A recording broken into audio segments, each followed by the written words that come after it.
Don't become an English man, learn English. అందుకని ఎప్పుడు చెప్తుంటారు, ఫస్ట్ మదర్ టంగ్, తర్వాత brother tongue, later any other tongue.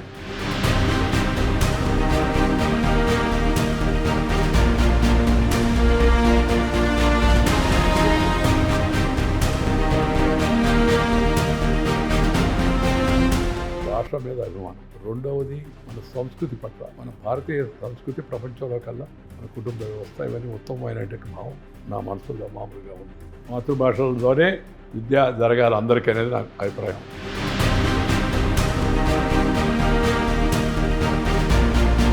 సభ్యులను రాజకీయాలు ప్రోత్సహించడం నాకు ఇష్టం లేదు. ఈ వారసత్వ రాజకీయాలు నాకు ఇష్టం లేదు, జవసత్వం కావాలి అంటుండేవాడిని. ఆ కుటుంబాన్ని, ఢిల్లీలో ఉన్న కుటుంబాన్ని దృష్టిలో పెట్టుకొని dynasty is nasty but it tasty to many people అంటుండేవాడిని.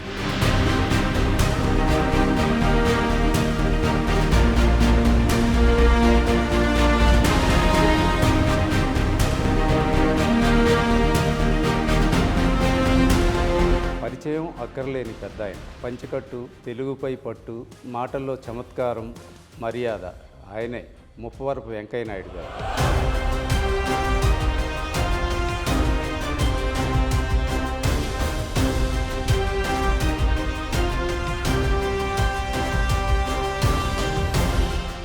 ఎట్లా ఉంది సార్ ఈ రిటైర్మెంట్ జీవితం? మేము మామూలుగా చెప్తుంటాం కదా, రిటైర్డ్ బట్ నాట్ టైర్డ్ అని.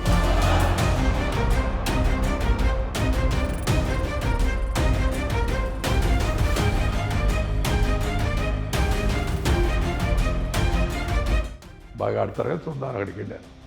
అదే నా జీవితంలో మరుపు తిప్పింది. ఇవన్నీ ఉన్నాయి, ఇవి పోయినాయి అని ఆ కొరత నాకు అనిపించలేదు, కానీ కొరత అన్నిటికన్నా అనిపించింది మా అమ్మ లేదనే కొరత.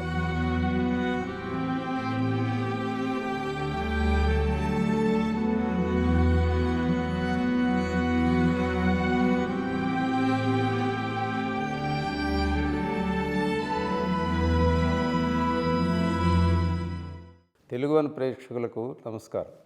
విద్యార్థి దశ నుంచి ఆయన చైతన్యవంతంగా ఉద్యమాల్లో పాల్గొని ఉద్యమ నాయకుడిగా, విద్యార్థి నాయకుడిగా ఆయన ఎదిగారు. అక్కడి నుంచే ఆయన జైలుకి వెళ్ళారు. ఆ జైల్లో నుంచే ఆయన రాజకీయ పాఠాలు నేర్చుకున్నారు.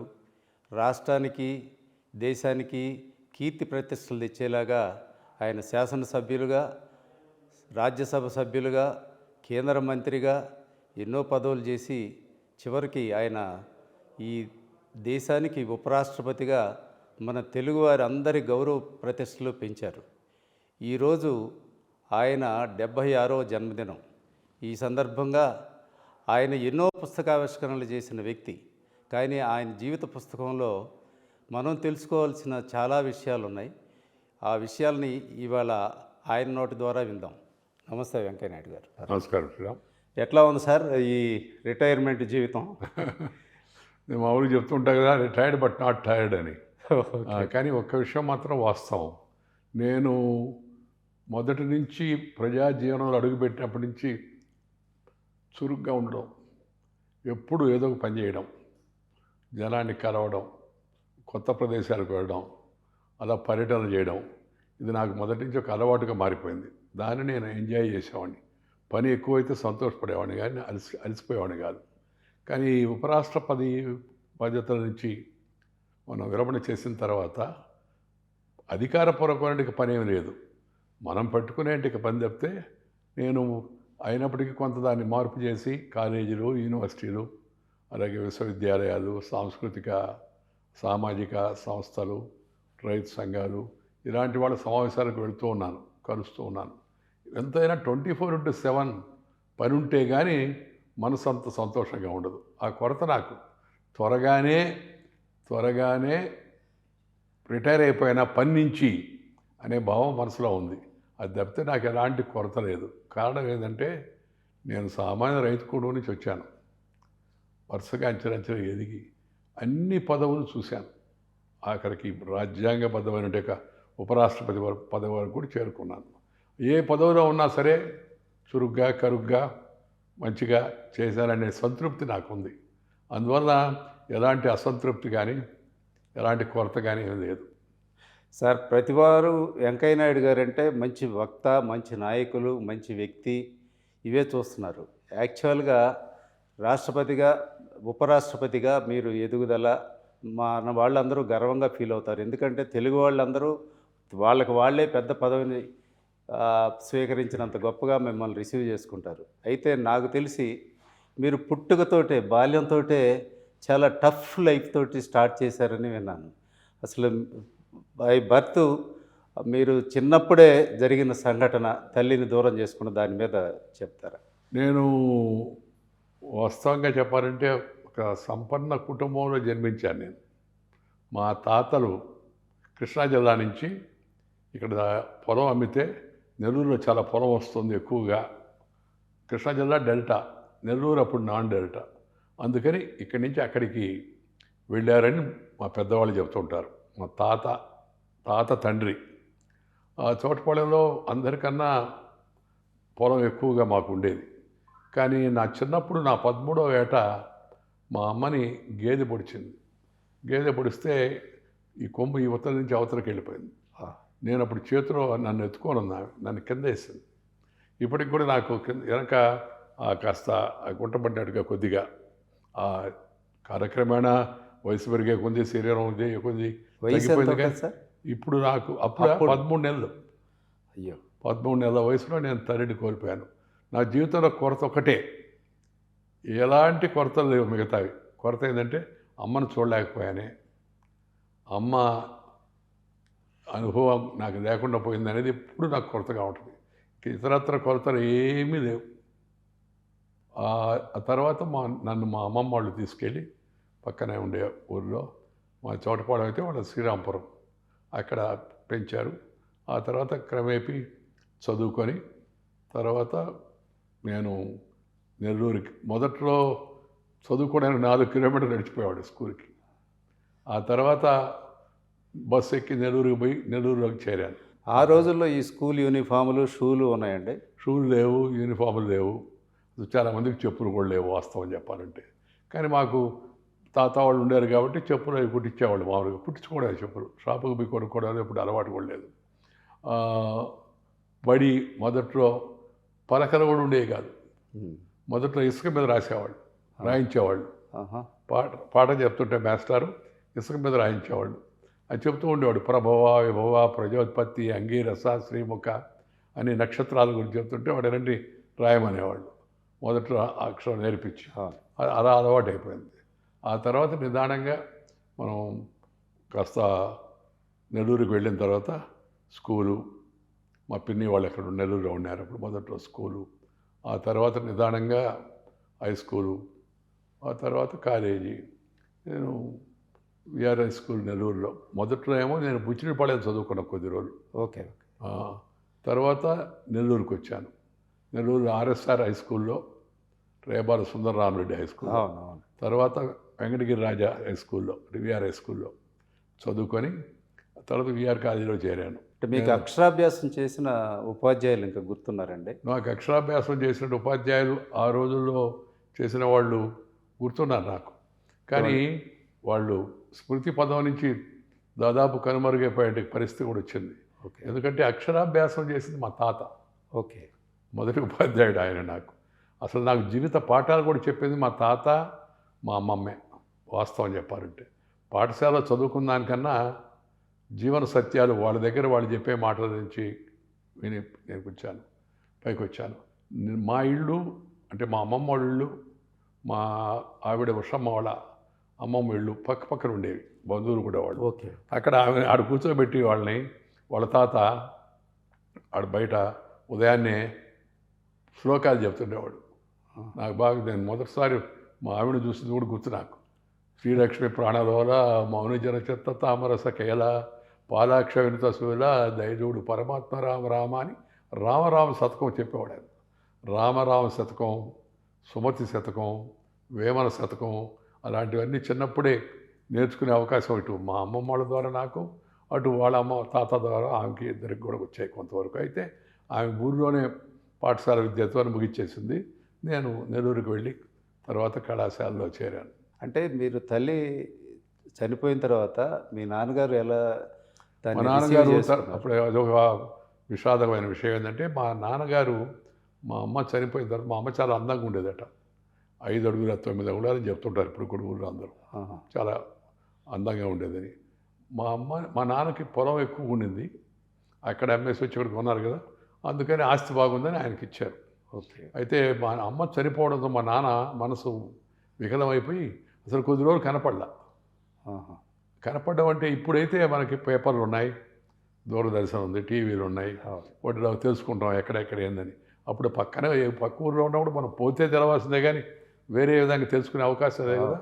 తర్వాత కొద్ది రోజులకి మా నాన్న నెల్లూరులో ఉండి ఆ నుంచి మళ్ళీ తిరిగి గ్రామానికి వచ్చాడు. వచ్చినప్పుడు నేను ఇందాక చెప్పినట్టు కొద్దిగా మనసు వికలమై ఆయనకు ఒక ఆయన స్నేహితుడు వెంకటరెడ్డి అని, ఆయన కొద్దిగా కోడెలు ఎద్దులు తర్వాత ఈ గుర్రాలు వీటికి పోవడం అలవాటు. ఒంగోలుకి వెళ్ళి కోడలు కొనుక్కొచ్చేవాడు ఇద్దరు. ఓకే. ఆయన మా నాన్న తోడుగా రమ్మంటుండేవాడు ఆయన వెంకటరెడ్డి. అలా ఆ తర్వాత కాలంలో వినుంటారు మీరు, ఆయన రాపూర్ తాలూకాలో ఉన్నాడు. ఆయన ఇంటి చుట్టూ కందకం ఉండేది, కుక్కలు ఉండేవి. ఓకే. ఆ తర్వాత నక్సలైట్ ఆయన చంపేశారు. కుక్కల వెంకటరెడ్డి అని అంటుండేవాళ్ళు ఆయన. అంటే పెద్ద కుక్కలు పెట్టి ఆ కందకం మీద నుంచి అది దాటి అవతలకి పోవాలా, ఆటోమేటిక్గా అది పడిపోయేది అనమాట. ఆయన ఎందుకు టార్గెట్ అయ్యారా? నక్సలైట్ ఎందుకు ఆ రోజుల్లో కొంతమంది నక్సలైట్లో ఆ రోజుల్లో మనం తెలుసు కదా, ఊరిలో భూస్వామని అనుకున్నవాడిని లేకపోతే పెద్దగా ఉన్నవాడిని కూడా కొంతమందిని చంపేశారు ఆ రోజు చాలామంది. అంటే నక్సలైట్లు అంటే ఎక్కువగా అందరూ శ్రీకాకుళంలో నుంచి తర్వాత తెలంగాణలో ఫారెస్ట్లోనే ఊహించుకుంటాం మనం. అవును. నెల్లూరులో కూడా యాక్షన్ జరిగింది. ఆ నెల్లూరులో కూడా యాక్షన్ జరిగింది కొంతమంది. ఓకే. ఓకే. మొదట్లో శ్రీకాకుళంలో ఎక్కువగా ఉండేది, తర్వాత ఇటు పక్క తెలంగాణలో కూడా ఉండేది మొదట్లో. కానీ నెల్లూరులో ఆ సంఘటన ఒకటి అప్పుడు జరిగింది. తర్వాత వాళ్ళు ఆ రాపూర్ అడవులు ఉన్నాయి, అడవుల్లో సంచరిస్తూ వాళ్ళు యాక్షన్ కింద ఇది చేశారని చెప్పి పట్టారు. నాకు అంత లోతుగా కూడా వాస్తవం తెరవదు, ఎందుకంటే చిన్న వయసులోనే జరిగిపోయింది కదా.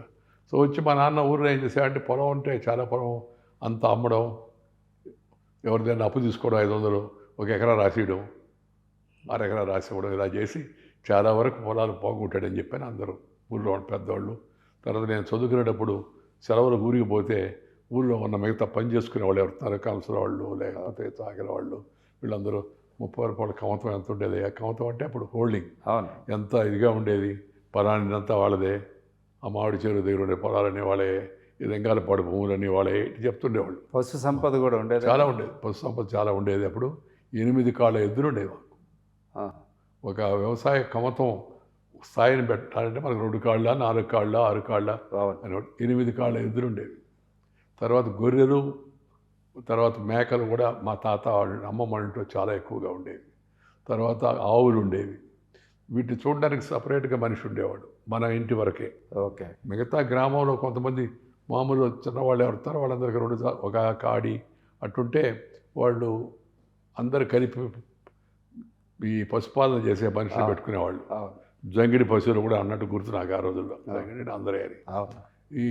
కానీ మాకు దేనికి ఎదురు మేపేదానికి వేరే మనుషులు ఉండేవాళ్ళు, ఆవులు తోవడానికి వేరే మనుషులు ఉండేవాళ్ళు, గొర్రెలకు వేరే మనిషి, మేకలకు వేరే మనుషులు, వీళ్ళందరూ కూడా ఆ రోజుల్లో ఉండేవాళ్ళు. మా అమ్మ చనిపోయిన కొద్ది రోజులకి అందరూ చెప్పడం ఏంటంటే, ఈ సంసారం అంతా కుప్పకూలిపోయింది, అన్నీ వరుసగా పోయినాయి. ఎద్దులు కూడా మంచి ఎద్దులు ఉండేవట, 2 కాళ్ళ ఎద్దులు కొట్టంలోనే చనిపోయినాయి. కారణం కూడా తెలవదు. అమ్మ ఏదైనా దిగులుతో పోయినాయని కొంతమంది చెప్తారు, అది వాస్తవం కూడా మనకు తెలవదు అనుకో. మొత్తమే పశు సంపద కూడా క్షీణించింది. తర్వాత నేను నిదానంగా అటు నెల్లూరుకి వెళ్ళడం, తర్వాత చదువుకోవడం, ఆ తర్వాత మళ్ళా నిదానంగా పైకి రావడం జరిగింది. మీ తాతగారి పేరండి? మా తాతగారి పేరేమో నరసపనాయుడు, అల్లూరు నరసపనాయుడు. మా అమ్మమ్మ పేరు శేషమ్మ. ఓకే. ఓకే. ఆమె పేరు గుర్తుండే దానికోసం మా మదరారి పేరు సుషమ్మ అని పెట్టాం మేము, శేషమ్మ నుంచి తీసుకొచ్చి. ఆయన ఏమైనా చదువుకున్నారండి? వాళ్ళందరూ ఆ రోజుల్లో పెద్ద బాల శిక్షే. ఓకే. పెద్ద బాల శిక్ష వరకు చదువుకునేవాళ్ళు, కానీ లోకజ్ఞానం చాలా మెండుగా ఉండేది. ఆ తర్వాత ఆయన ఆ రోజుల్లో మా తాత ఈ మిరపకాయలు, మన మాసూరప్పుడు ధాన్యాలు కొనేవాళ్ళతో సంబంధాలు పెట్టుకునేవాడు నెల్లూరులో ఉన్న. ఓకే. ఓకే. వ్యాపార ప్రముఖులతో ఈయన కలిసి వాళ్ళందరికీ గ్యారంటీ ఉండి ఊళ్ళో ధాన్యం వాళ్ళకి తోలించడం, మిరపకాయలు తోలించడం, వాళ్ళు అమ్మిన తర్వాత మళ్ళీ ఇస్తే ఈ దగ్గరుండి అందరికీ ఇప్పించేవాడు. నాకు కొద్దిగా తెలిసిన తర్వాత కూడా సాయంత్రం పూట అలా అందరూ కూర్చున్నప్పుడు రాయమనేవాడు మా తాత లెక్కలన్నీ. ఓకే. ఏంద్రో ఊళ్ళో వాళ్ళందరూ లెక్కలు చెప్తున్నాడు, ఇదంతా అని అనుకునేవాడిని. మొదటి విషయాలు అంత లోతుగా తెలవక. అలా బాగా జరిగిపోయింది. అయితే ఈ వెనక మనం ఒకప్పుడు ఇవన్నీ ఉన్నాయి, ఇవి పోయినాయి అని ఆ కొరత నాకు అనిపించలేదు. కానీ కొరత అన్నిటికన్నా అనిపించింది మా అమ్మ లేదనే కొరత. మా అమ్మమ్మని చూసే బతికాను నేను. మా అమ్మని చూసే అవకాశం లేకుండా పోయింది. తర్వాత విఆర్ కాలేజీలో చదువుకునేటప్పుడు, విఆర్ హై స్కూల్లో చదివేటప్పుడు వచ్చిన కొన్ని అనుభవాలు. మేము చదువుకుంటున్నప్పుడు ఏమైందంటే 12th క్లాస్ ఆ ప్రాంతంలో ఈయన కృష్ణ గారు నటించిన అవే కళ్ళు అనే సినిమా వచ్చింది. నెల్లూరులో కాంతారావు అని ఒక థియేటర్ ఓనర్ ఉన్నాడు. ఆ సినిమా వాళ్ళ పేరు నెల్లూరు కాంతారావు అండి. కనకమహల్. ఆయన పేరు నెల్లూరు కాంతారావు పైల్వాన్. వాళ్ళ ఇంటి పేరు కూడా నెల్లూరు. వాళ్ళ అన్న నెల్లూరు కనకం బాబు అని పీటీ, చాలా టాల్గా ఉండేవాడు. హాఫ్ నెక్కర్ వేసుకొని ఇన్షర్ట్ చేసుకొని వచ్చేవాడు. టిప్ టాప్గా ఉండేవాడు, అంతా నేర్పించేవాడు. ఈ కాంతారావు ఉద్యమం అప్పుడు నాకు చిన్నప్పుడు ఏమైందంటే కబడ్డీ బాగా ఇష్టం ఉండేది. కబడ్డీ, ఖోఖో. ఈ కబడ్డీ ఆడడం, మంచి మంచి టీములతో ఆడడం అంటుంటే ఒకరోజు ఎవరు చెప్పారు, ఒక పలానా దగ్గర పొగతోట ఉంది, అక్కడ ఇంకా కబడ్డీ బాగా ఆడతారు, అదేందో చూద్దామని అక్కడికి వెళ్ళాను నేను. ఆ కబడ్డీ బాగా ఆడతారు కదా, చూద్దామని అక్కడికి వెళ్ళాను. అదే నా జీవితంలో మలుపు తిప్పింది. పోయి చూస్తే అక్కడ ఆడుతున్నారు కబడ్డీ. ఒక ఆయన నిలబడి వాళ్ళందరినీ పర్యవేక్షిస్తున్నాడు. నన్ను చూశాడు. చూసి నువ్వు కూడా రా ఆడుకో అన్నాడు. నేను అక్కడ జెండా ఉంది, నేను దీంట్లో మెంబర్ కాదే అన్నా నేను.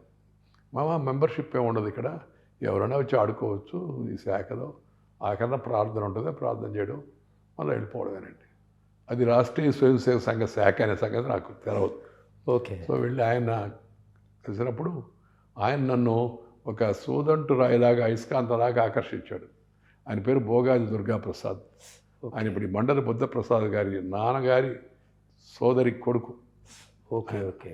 పర్రచివరని కృష్ణా జిల్లా అవనగడ్డ తాలూకా. అక్కడ ఆయన నెల్లూరు, ప్రకాశం, గుంటూరు, అప్పుడు 3 జిల్లాలు, 2 జిల్లాలు కాదు అప్పటికి, ప్రకాశం, నెల్లూరు ఇవన్నీ కలిపి దాన్ని కృష్ణా, గుంటూరు, నెల్లూరు 3 జిల్లాలకు కలిపి ఒక విభాగం అనేవాళ్ళు, ఒక విభాగం.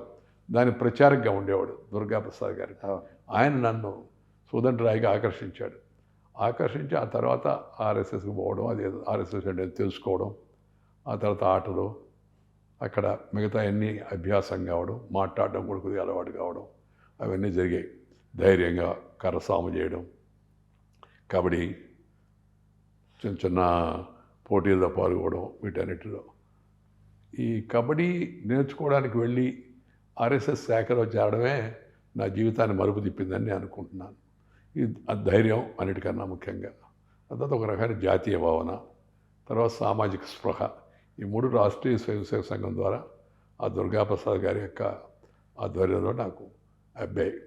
తర్వాత ఈ సంఘటన ఒకటి నన్ను జనానికి గుర్తు ఉండేట్టుగా చేసిన సంఘటన ఏంటంటే, ఆ అవే కళ్ళు సినిమా వచ్చిన రోజు మేమంతా సాయంత్రం అయితే నెల్లూరు అందరూ ట్రంక్ రోడ్కి వెళ్ళాలి.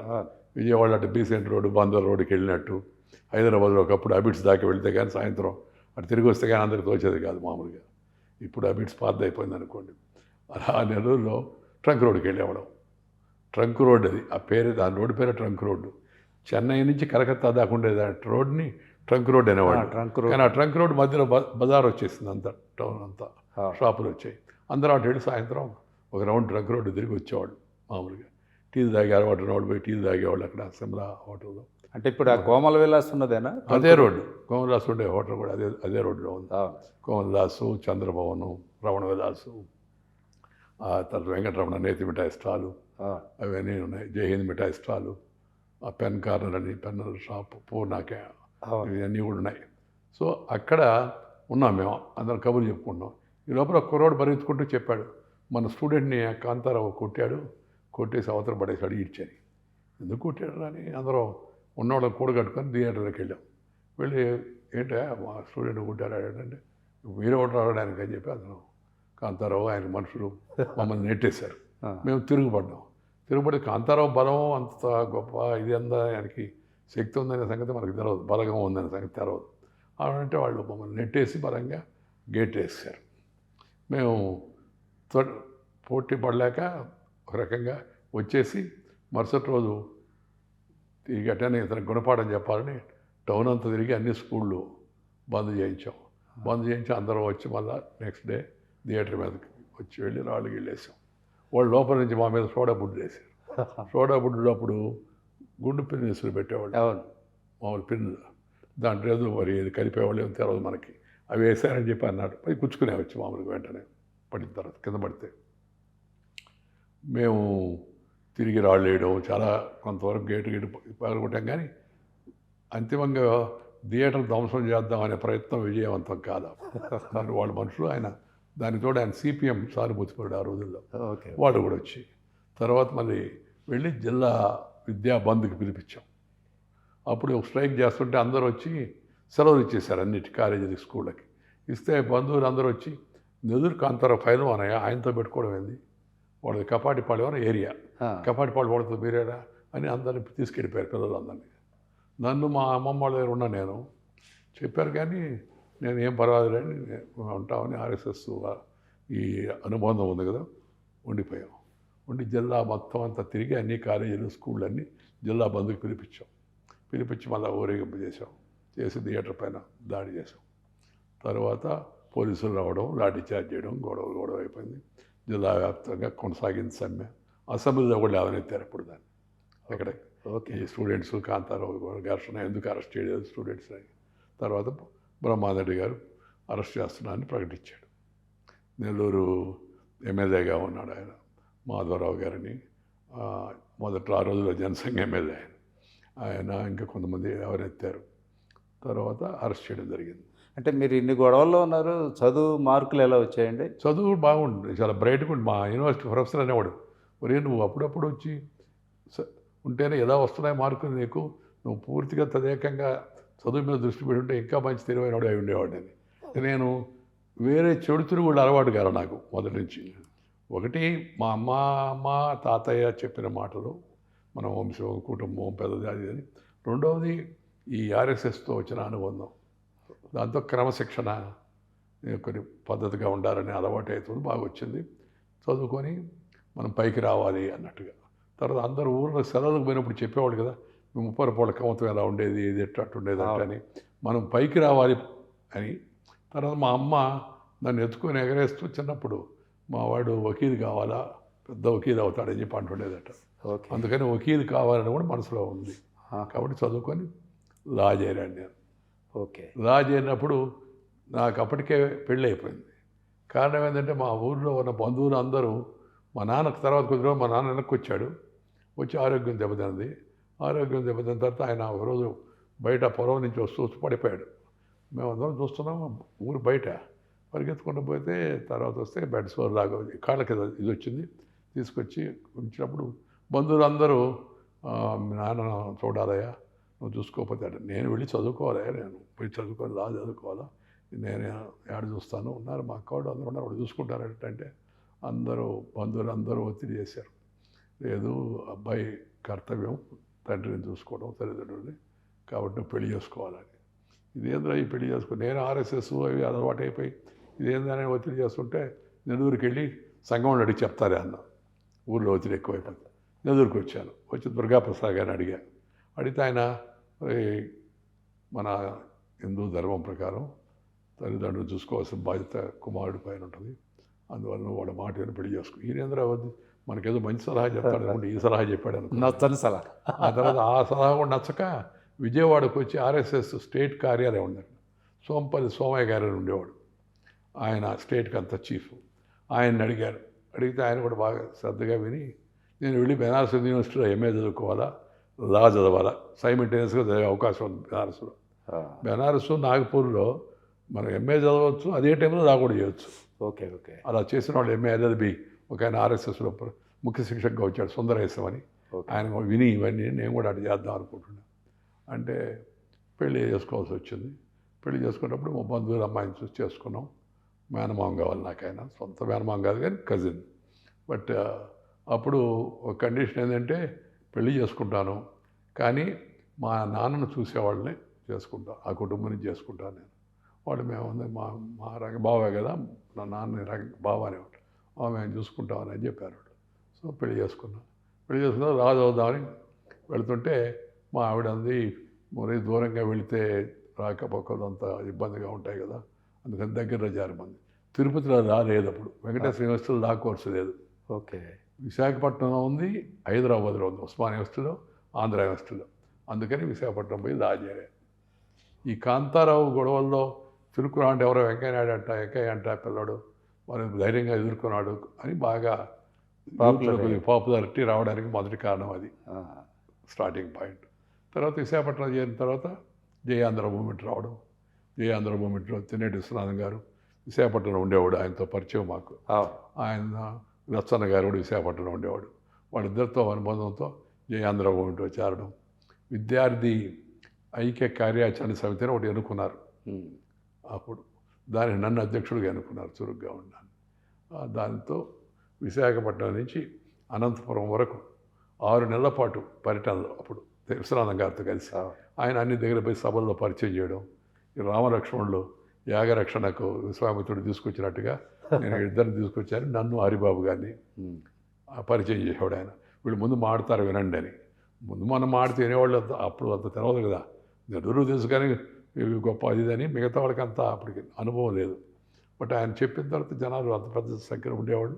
మేము మాట్లాడిన తర్వాత నిదానంగా ఎవరు వెంకయ్యనాయుడు అంట చాలా వేగంగా మాట్లాడతాడంట, అది ఇదని జనాలు అందరూ బాగా అన్ని ఊళ్ళో ప్రచారం అయిపోయి తర్వాత మొత్తం రాష్ట్రం అంతా కూడా గుర్తింపులోకి రావడానికి జయాంధ్ర ఉద్యమం ఒకటి, ఆ నాయకత్వ లక్షణాలు కొద్దిగా పెరగడానికి వాటికి జయాంధ్ర ఉద్యమం కారణమైంది. అదే తెలుగు భాష మీద మీకు ఆ పట్టు ఎలా వచ్చింది, ఆసక్తి ఎలా వచ్చిందని అడుగుదాం అనుకున్నా. తెలుగు భాష మీద పట్టు రావడానికి ఒకటేమో కారణం మా తాత ఊళ్ళో వాళ్ళు ఇందాక చెప్పినట్టుగా ఈ పెద్ద బాల శిక్ష, సుమత్ శతకం, రామరావు శతకం ఇవన్నీ చెబుతూ ఉండడం భాష వినడానికి బాగుంది అన్నట్టుగా. నెల్లూరు చదువుకునేటప్పుడు గ్రూపులు తీసుకోవాలి మీరు డిగ్రీలో, ఏదో గ్రూపు హెచ్ఈపి అనో అంటే హిస్టరీ, ఎకనామిక్స్, పాలిటిక్స్ అనో. నేను Telugu history, Telugu economics, politics తీసుకున్నాను. ఓకే. అంటే తెలుగు సులభంగా ఉంటుందిలే అని వాస్తవంగా చెప్పాలంటే. ఆ తర్వాత తెలుగులో ఆయన మాకు పోదురు హనుమజ్ఞానక్రమ శర్మని ఒక మాస్టర్ ఉండేవాడు. ఆయన పంచకట్టు, బొట్టు, కండువా వేసుకొని ఇలా వేసుకొని వచ్చేవాడు. చూడగానే ముచ్చటగా ఉండేవాడు ఆయన. మనిషి హైట్ తక్కువ కానీ పండితుడు, కళ్ళు ఉండేది మొహంలో. ఆయన తెలుగు క్లాసులకు ఏం పోతారని అంటుండేవాళ్ళు మిగతా వాళ్ళు. మొన్న 2 సార్లు వెళ్ళి ఆయన పాట విన్న తర్వాత నేను ఆయన వాక్చాతుర్యం, ఆయన పాండిత్య ప్రకర్షకు ఆకర్షితున్నాను అని తెలుగు క్లాసుకు పోవడం నేర్చుకున్నాను, అలవాటు చేసుకున్నాను పూర్తిగా. దాంతో తెలుగు భాష మీద అభిమానం, తెలుగు భాష మీద పట్టు వచ్చింది. ఓకే. అంటే మీరు ఇప్పుడు రాజకీయాల్లోకి ఎలా వచ్చారు? అంటే రాజకీయాల్లోకి రావాలనే ఉద్దేశం నాకు లేదు. ఓకే. మా అమ్మ కోరిక మీదట లా చదివి వకీలు కావాలా, మంచి పేరు తెచ్చుకోవాలని అది ఉండేది ఉద్దేశం. బట్ 1974లో అటు గుజరాత్లో నవనిర్మాణ సమితి ఆందోళన, బీహార్లో ఛాత్ర సంఘర్ష సమితి ఆందోళన, ధరల పెరుగుదల, అవినీతి, వీటికి వ్యతిరేకంగా ఆ రోజుల్లో అక్కడున్న ప్రభుత్వాలకు వ్యతిరేకంగా ఉద్యమాలు జరుగుతున్నాయి. మేము వింటూ ఉన్నాం. సంఘానికి పరిచయం కావడం, తర్వాత నిదానంగా విద్యార్థి పరిషత్కు పరిచయం కావడం, అఖిల భారత విద్యార్థి పరిషత్ పరిచయం కావడం, మీటింగ్కి వెళ్ళడం, బయట వినడం, దాంతో ఈ మూమెంట్ గురించి వినడం. సరే ఇదంతా తర్వాత నిదానంగా దానికి జయప్రకాష్ నారాయణ నాయకత్వం వహిస్తున్నాడు. ఆయన్ని పిలవడం, ఆయన ఉపన్యాసం వినిపిద్దామని జార్జ్ ఫెర్నాండెజ్ని పిలిచాం యూనివర్సిటీలో, స్టూడెంట్స్ అందరినీ అడ్రస్ చేయమని. తర్వాత మన జయప్రకాష్ నారాయణ గారిని పిలిచాం.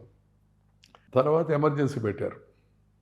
ఎమర్జెన్సీ పెట్టినప్పుడు నాకు ముందు రోజు రాత్రి ఆర్ఎస్ఎస్ నుంచి కబురు వచ్చింది మాకు, రాత్రికి ఎమర్జెన్సీ పెట్టబోతున్నారు, అందరూ అండర్గ్రౌండ్లోకి వెళ్ళిపోండి అని. అందరికీ జనరల్గా నోటి మాటల ద్వారా ఒకరికొకరు కబురు చేసుకొని తెలియజేశాం. సరే కనపడకుండా వెళ్ళిపోయాను. నేను కూడా వెళ్ళిపోయి ఒక 2.5 నెలల పాటు మారువేషం వేసుకొని కొద్దిగా స్కూటర్లో వెనక ఒక అమ్మాయిని ఎక్కించుకొని, ఏదో ఒక అమ్మాయిని తెలిసిన అమ్మాయిని ఆ రోజుల్లో అంటే అమ్మాయిలు వెనక్కి పోయి స్కూటర్ పోతుంటే అనుమానించరని చేసుకొని వెళ్ళి గుంటూరు, కృష్ణా, చిత్తూరు ఈ జిల్లాల్లో, నెల్లూరు ఈ జిల్లాలో తిరుగుతూ ఎమర్జెన్సీకి వ్యతిరేకంగా గోడల మీద రాసేవాడు. గోడల మీద అంటే ఈ మామూలు గోడల మీద కాదు, బోర్డులు ఉంటాయి. కాంగ్రెస్ ఆఫీస్ బయట బోర్డు, నల్ల బోర్డు, దాని మీద రాసేవాళ్ళం. కాంగ్రెస్ ఆఫీస్ అయితే అందరూ వస్తారు చూడడానికి, తెలవాలన్నట్టుగా. ఇందిరాగాంధీ ఎమర్జెన్సీ పెట్టింది, అటు చేసింది, ఇటు చేసిందని చెప్పాను. ఇలా చేస్తూ ఉన్నాం. ఒకరోజు నేను విజయవాడలో స్కూటర్ తీసుకొని మా స్నేహితుడి దగ్గర శశిభూషణ్ అని అలంకార్ థియేటరు తీసుకొని గుంటూరుకి వెళ్ళి అక్కడ కొన్ని కరపత్రాలు, కొంత లిటరేచర్ ఇచ్చి మళ్ళీ వెనక్కి వచ్చా. వచ్చినప్పుడు అక్కడ ఆ థియేటర్ బయట రామ్మూర్తి అనే సర్కిల్ ఇన్స్పెక్టరు ఆ థియేటర్ యజమానితో మాట్లాడుతున్నాడు, మా మిత్రుడు యజమాని శశిభూషణ్తో. ఏమని, ఎక్కడే ఇంటెలిజెన్స్ ఏమో వెంకయ్యనాయుడు ఇక్కడే విజయవాడ చుట్టుపక్కల తిరుగుతున్నాడు అంటున్నారు, మాకేం ఎక్కడ కనపడడం లేదు ఏందని అంటుంటే, ఆ థియేటర్ యజమాని మేనేజరు రాంప్రసాద్ అని కురవాడు, నేనంటే అభిమాని, బట్ అతనికి విషయం తెలియదా. మామూలు వెంకయ్యనాయుడు గారు సార్ స్కూటర్ తీసుకెళ్ళి, బాబు స్కూటర్ తీసుకెళ్ళి వస్తాడు సార్ మళ్ళా అన్నాను. అంటే అతను అక్కడ ఉన్నాడు. నేను వెనక్కి వచ్చాడు, మరి చేయబట్టుకున్నాడు. ఏంటి రామూర్తి పాపులర్గా ఉన్నాను కదా అంటే, ఎందుకయ్యా డిఎస్పీ ఉన్నాడు బయట, మాడబాకండి అరెస్ట్ చేస్తున్నామేమని అన్నాడు. నేను అరెస్ట్ అయిపోయి లోపలికి వెళ్ళా. మొదట్లో ఈ జయాంధ్ర మూమెంట్లో అరెస్ట్ అలవాటైంది.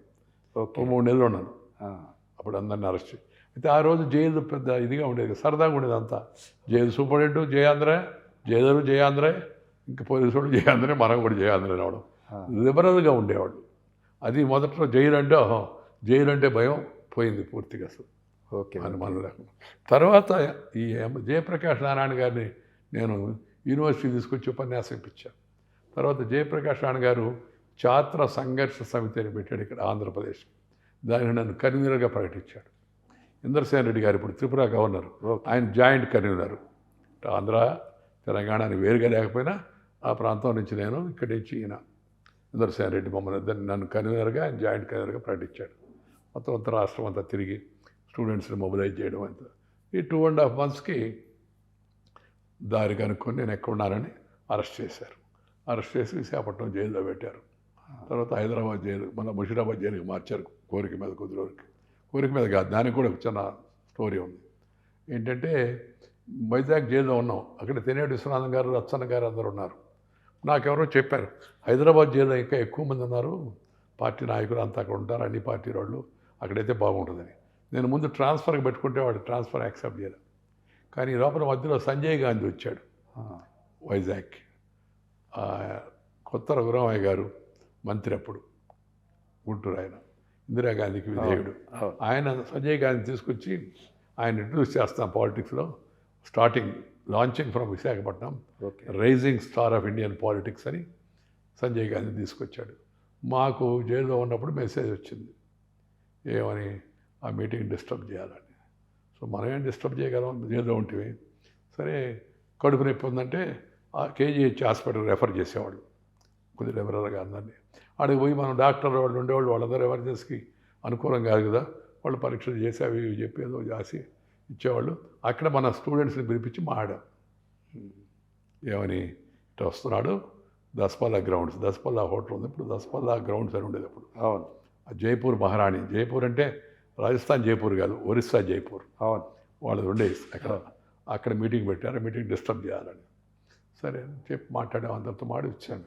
తర్వాత ఆ మీటింగ్ మొదలైంది, కొన్ని వందల మందిని పోలీసులు పెట్టారు, అంతా వచ్చారు వింటున్నారు. మీటింగ్ మొదలు పెట్టాడు ఆయన రాజీవ్ గాంధీ తీసుకుని సంజయ్ గాంధీని ఇంట్రడ్యూస్ చేస్తూ ఇది rising star of Indian politics అన్నాడు. అనగానే కింద నుంచి ఎవడు అది అరవడం మొదలుపెట్టారు. అందరూ అరిసేసరికి పోలీసు వాళ్ళు నెడుతున్నారు. ఈ లోపల ఎవరికి వాడు పాము అని అరవడం మొదలుపెట్టారు. ఏంటంటే మా మిత్రులు కొంతమంది ప్లాస్టిక్ కవర్లో నీళ్ళ పాములు ఏం చేయవు, వాటిని తీసుకొచ్చి కవర్ కట్టుకుండి ఆడ వదిలేశారు. అక్కడక్కడ వదిలేసి పాము అని అరవడం మొదలుపెట్టారు. ఎవరికి వాడు తోసుకోవడం, ఆ తర్వాత పోలీసు లాఠీ చార్జీ, మొత్తం మీద రసాబసగా మారి ఆ మీటింగు ఫెయిల్ అయిపోయింది. అప్పుడు ఇతను జైల్లో ఉండి కూడా ఇలాంటి అన్నీ చేస్తున్నాడు, ఇతను ఇక్కడి నుంచి ఇమీడియట్ ట్రాన్స్ఫర్ చేయమని హైదరాబాద్కి మార్చారు. నాకు వైజాగ్ నుంచి హైదరాబాద్కి రైల్లో కూడా బేడీలు వేశారు, 2 చేతులు బేడీలు తీరా. రిక్వెస్ట్ చేశాను నేను, అక్కడ పోయిన తర్వాత మళ్ళీ వేసుకుంది లేవయ్యా మళ్ళీ. సార్ మాకు ఇన్స్ట్రక్షన్ ఉన్నాయి, బేడీలు వేయాల్సిందే, మీరు ప్రమాదకరమైన వ్యక్తి.